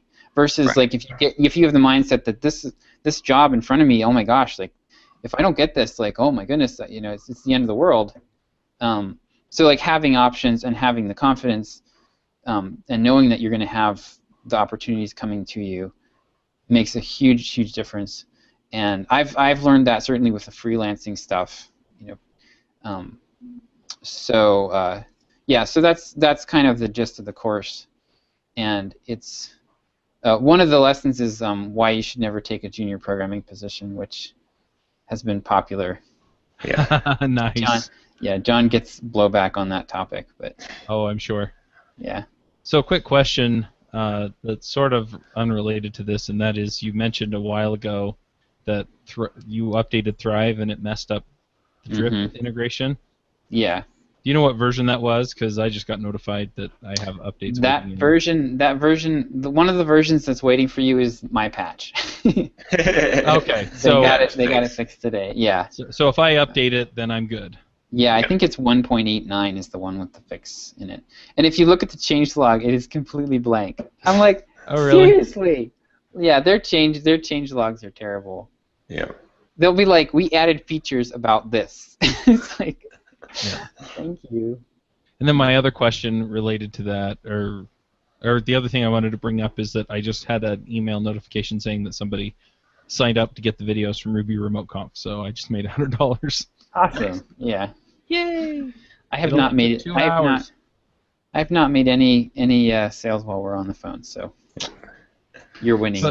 But the thing that I'm liking what you're saying is that you have a headline that just ropes people in, right? 7 reasons why Yeah. you're not getting paid enough. Yeah, who's not going to be like, yeah, let me see what those are. And Right. then- Exactly. Yeah. And then you've got the course that effectively leads into the product, and I really dig that as well. Yep.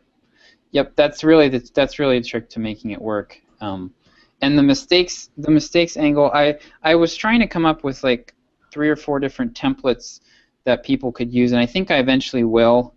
But the one other one that I think works pretty well that I know about right now is I call it the easy way, hard way, or hard way, easy way, and where you like show people how to do. This is for like if you've got a software product that automates something. You have an email course where you show them and you walk them through the painful step-by-step process of doing it themselves, and then you're like, or you install my plugin and you click there and you connect it to Drip, and it just and and the heavens open up and the angels start singing and everything. Right. Yeah. You So- can do this 10-step process or deposit money here, and it all magically happens. Exactly. Yep.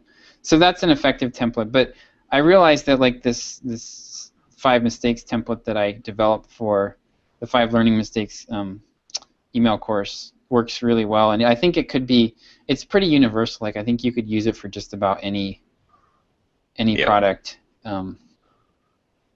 any product or service really. So you just have to know your audience. Oh, so YouTube has been blowing up. I don't know why. Like, subscriber count has been jumping. It's because you keep harassing 26-year-olds who are virgins that. That's it, right? We're at like the getting like plus 3,700 subscribers in the last That's 30 awesome. days. That's almost Yeah. doubled, right? Like we were getting Yeah. around 2,000. Yeah, so it's been growing quite a bit. It just hit over 35,000 subscribers to Interesting. the Oh, channel. we're actually we're probably gonna hit 35,000 subscribers on the email list as well, today or tomorrow, I think. Oh, nice, awesome. Oh, So wow. I'll race you. We'll see, Oh, yeah. 34,993. All right. I Oh, think I'm wow. yeah. Yeah. No, well, I've already got you beat because I'm at Oh. 35,112 here. So, but yeah, it's been growing like quite a bit. So that's Sweet. pretty cool. I wonder if And we I've hit some pissed kind of off the world.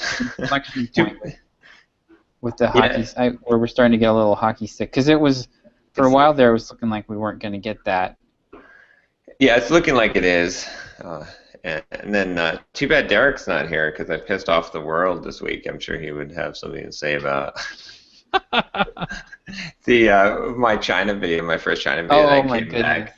back. Rodrigo did this this character, of me as a Chinese person with slanty eyes and what's it the Fu mustache. Fu Manchu. Yeah, Or from no, that yeah. and the braided hair and stuff.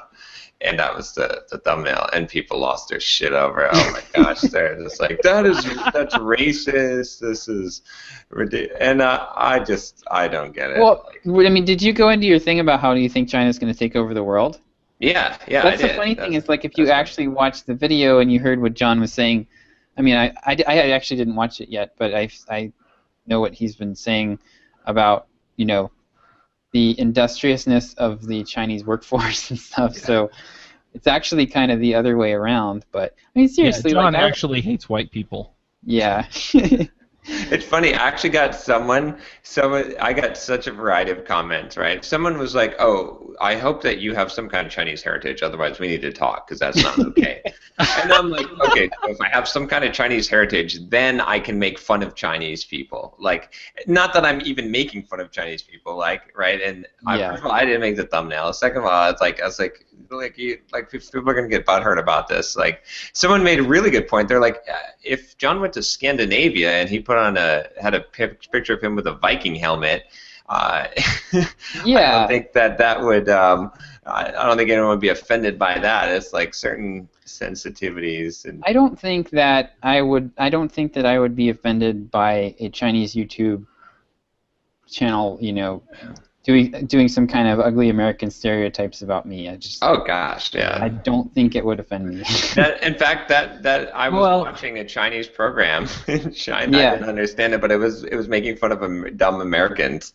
It was like basically just showing all these dumb Americans doing these stupid stuff. Like it was like a comedy show, and I was just like, that's interesting, but really, who cares? Well, the other thing is that because I deal with these.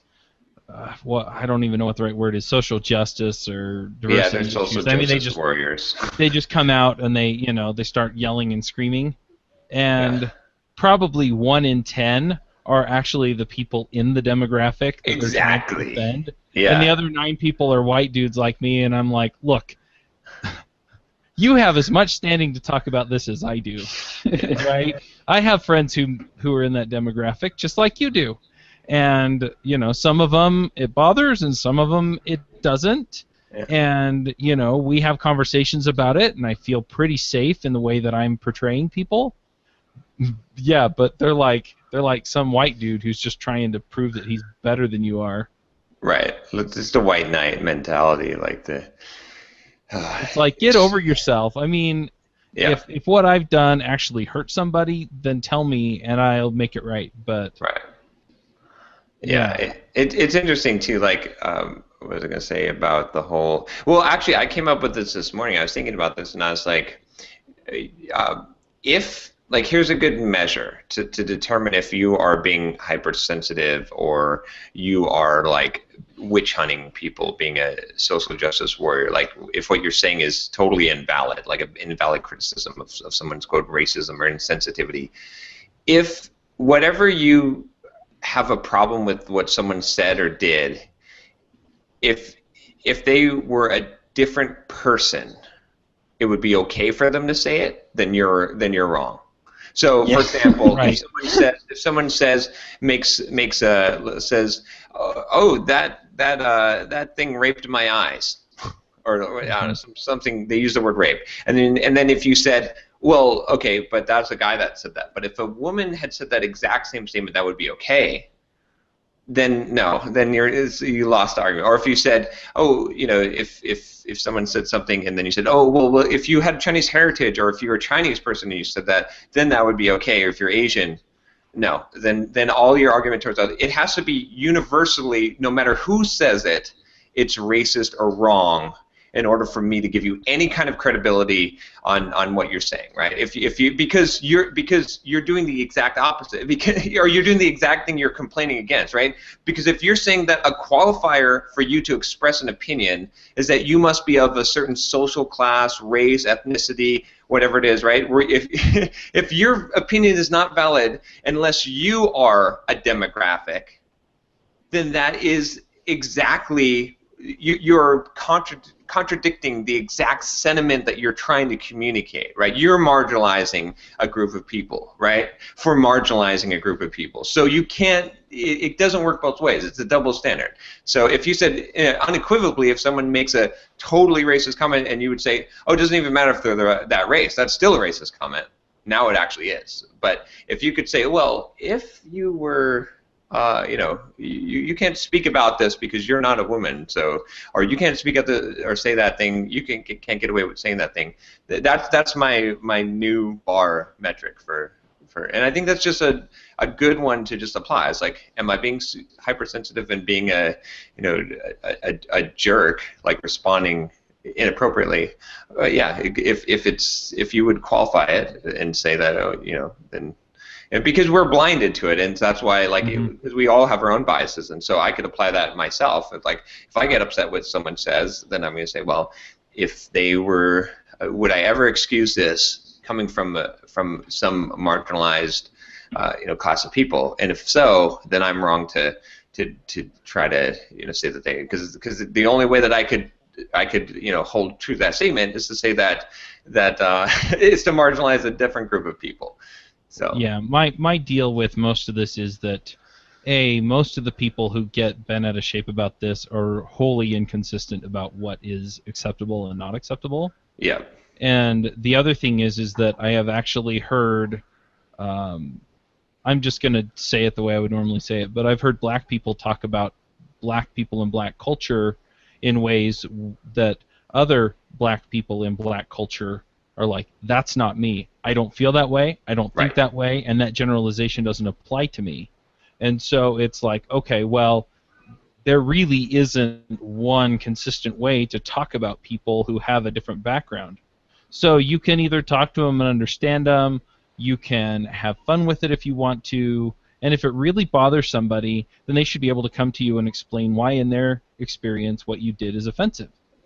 And if it's not, or if they don't, if they don't fall under that demographic somehow where they can't come and have that conversation with you. In other words, if a white dude comes to me and says that what I said about, black women is offensive, I mean, unless they can come to me and say, I have an adopted sister that went through blah, blah, blah, and that's why it's hurtful, okay.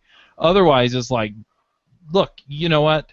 Your experience just, you don't have the kind of experience where you can actually say what you said is offensive because you haven't experienced it. You have no experience being that demographic, matching that demographic. So you don't know what it's like, and you don't know why somebody would respond emotionally to it or not. Well, but it's not firsthand. I would say that, though, you're kind of doing it at a different, higher level. Like nothing qualifies you or disqualifies you from having an opinion. That's my opinion, right? And I also agree because with you. For me to do that in any way is to marginalize someone. Because then I can say, then we're going to discriminate. Oh, the white male privilege, blah blah blah. It's like, come on, and it's funny. I thought it was interesting on that video. This one guy who was trying to be offensive to me, and he's like, you don't even know, what do you even, you keep on, you're not white, dude. Like you're not you're brown. He's like, Obama is more white than you, dude. I don't know what you're trying to do, pretending like you're a white guy. And so I was like, I replied to him. I was like, thank you. I was like, man, I don't know how many times I have to try and communicate this. Like, like, thank you. Like, he meant it offensively, but I was like, I did. How do I fall into the demographic of white male privilege when I don't even, like, it's based on looks, right? And I don't look white, right? So I don't know what I look like, but I was like, well, what about people like me, right? I don't look white, right? And I don't get to, and I'm not part of an ethnicity. So I don't get the minority treatment, the special treatment for being a minority. So I just, like, I'm the most marginalized person in society, I guess, because I don't get to fit into the group, and I don't get to be the one, but I get to be accused of both. So, but that's what, I mean, that's what most, I don't know. To me, the whole thing is ridiculous. Like, are people trying to harm people and cause hate, like, based on? If not, then just shut up. Like, and then the other piece that I thought was interesting about it was like, I was going to say yes, they are, but I don't want to get into politics. Well, do you want to silence people with the stick of the social justice who actually have differing opinions or actually really are racist? Let's say that. I mean, there are some people, like, you don't want to silence them. You want them to speak out. You want them to say what they're going to say so that you can know. You don't want people to hide this. You see what I'm saying? Like, it puts stuff out. I totally agree. Because if you silence the voice as opposed to have the conversation, then you don't have the chance to actually address any bias that may exist if that's what your mission is. Exactly. The other thing is that I guess I was expressing where I come from when people come at me with this stuff, but I definitely agree with you in the sense that if it's offensive for anyone to say, it's offensive for everyone to say. Right. If it's an offensive thing to say about a certain group of people, then it's an offensive thing to say about a certain group of people. It doesn't matter who says it.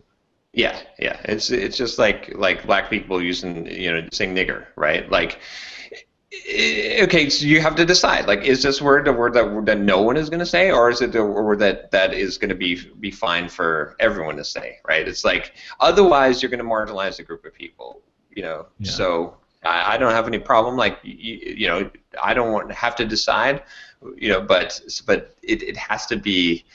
You see what I'm saying? Like, it's not. Having those double standards, like if you want to move beyond, if people actually want to solve the problem, you have to move beyond classification. Like if you qualify anyone based on race, ethnicity, all those things in any way, right, including whether they can express their opinion or what they can say, then you're just propagating the problem. You're never going to solve the problem by doing that. So yeah, we should probably get to thoughts of the day. Yeah.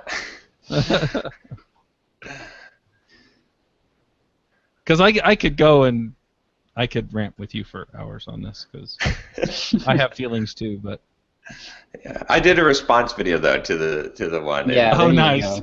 Yeah, that one was interesting. It was a long, like 20-minute video, and yeah, it got some interesting reactions as well. But I told we'll people put a link in the show notes then, and then if people want to be offended, they can go watch it. Yeah, they can go be offended.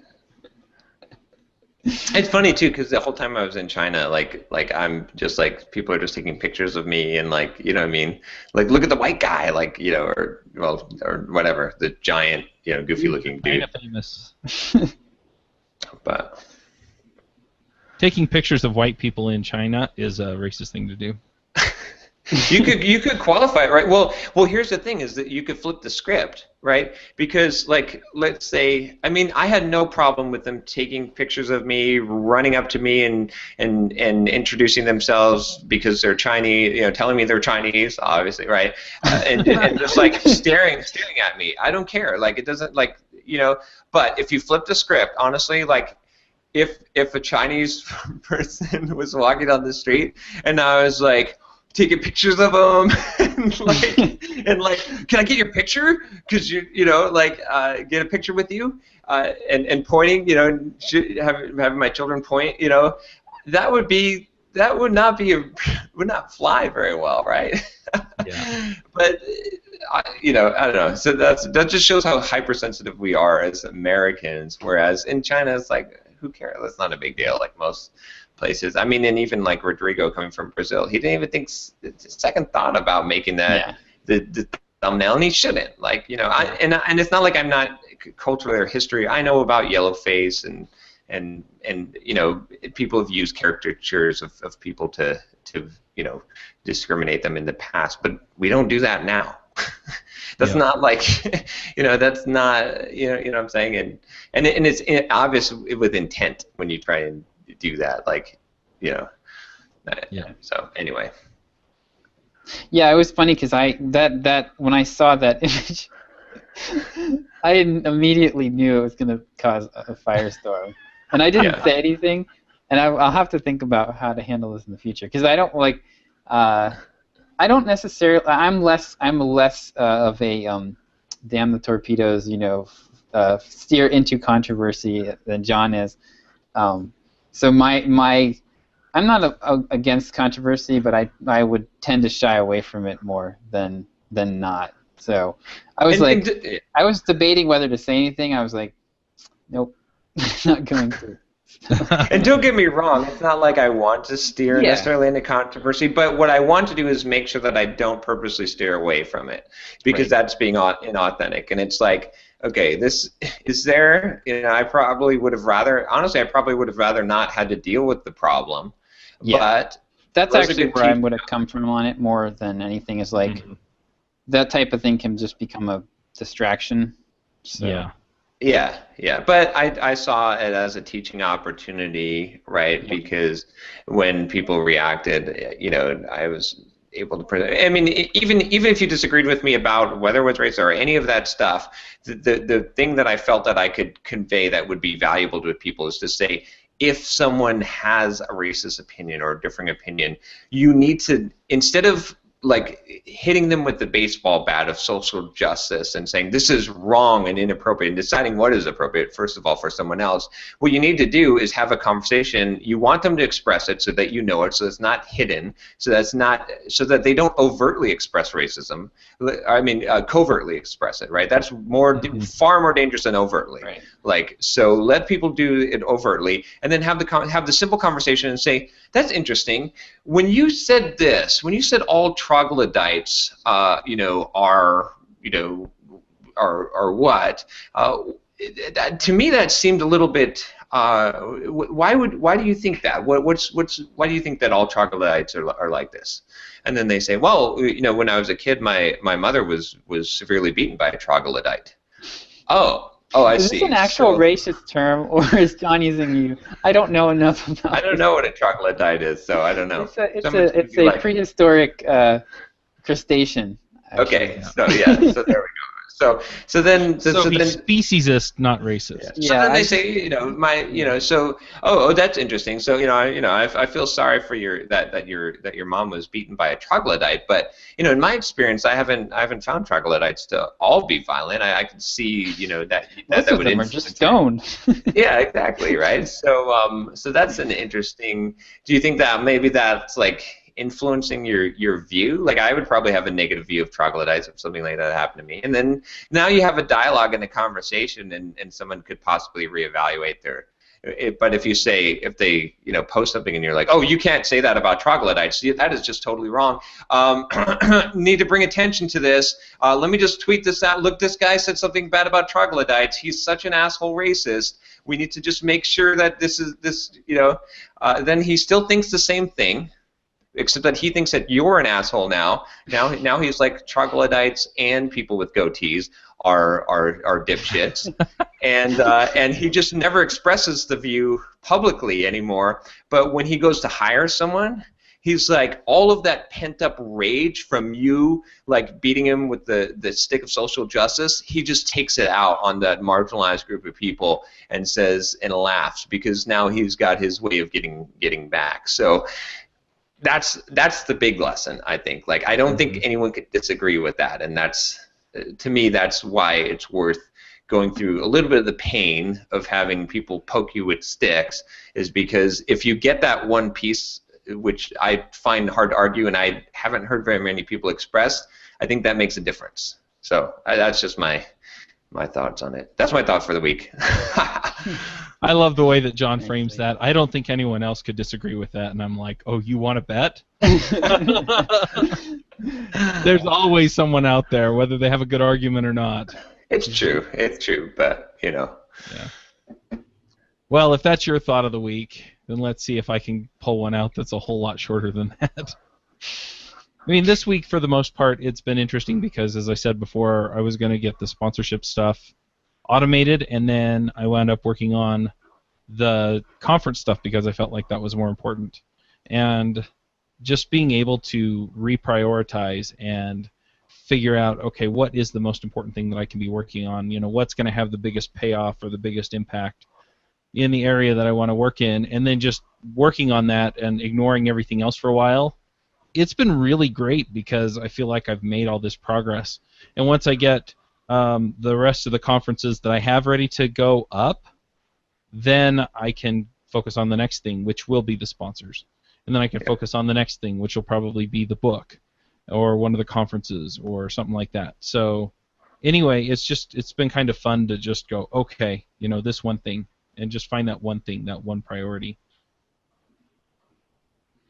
Yeah, I think for me, I've mentioned this before, but just the stretching effect that you get when you do something consistently for a while. Like the 1,000 words a day thing, I quit doing that every single day, but I'm still doing it five days a week. And I think 3 days this week I ended up writing more like 2,000 or 3,000 words. Nice. So, and it didn't feel like I wrote 2,000 or 3,000 words. It felt like, it just kind of felt normal. So like when you when you push yourself to a certain point for a while, you redefine what you think you're capable of, and you can get a lot more productive. Cool. Oh, I forgot to mention real quick. I started doing actually tracking the Pomodoros again and having a quota. Made a huge difference because I stopped doing that and I was just like working in it. But now I have a goal of hitting 8 a day. Huge difference. So just thought I'd throw that out there. Sweet. All right. All right, guys. We'll see you next week. See ya. Wanna start a business but you just know how to code. Listen to John, Josh, and Derek as we figure it out. We are the Entre Programmers and we'll teach you straight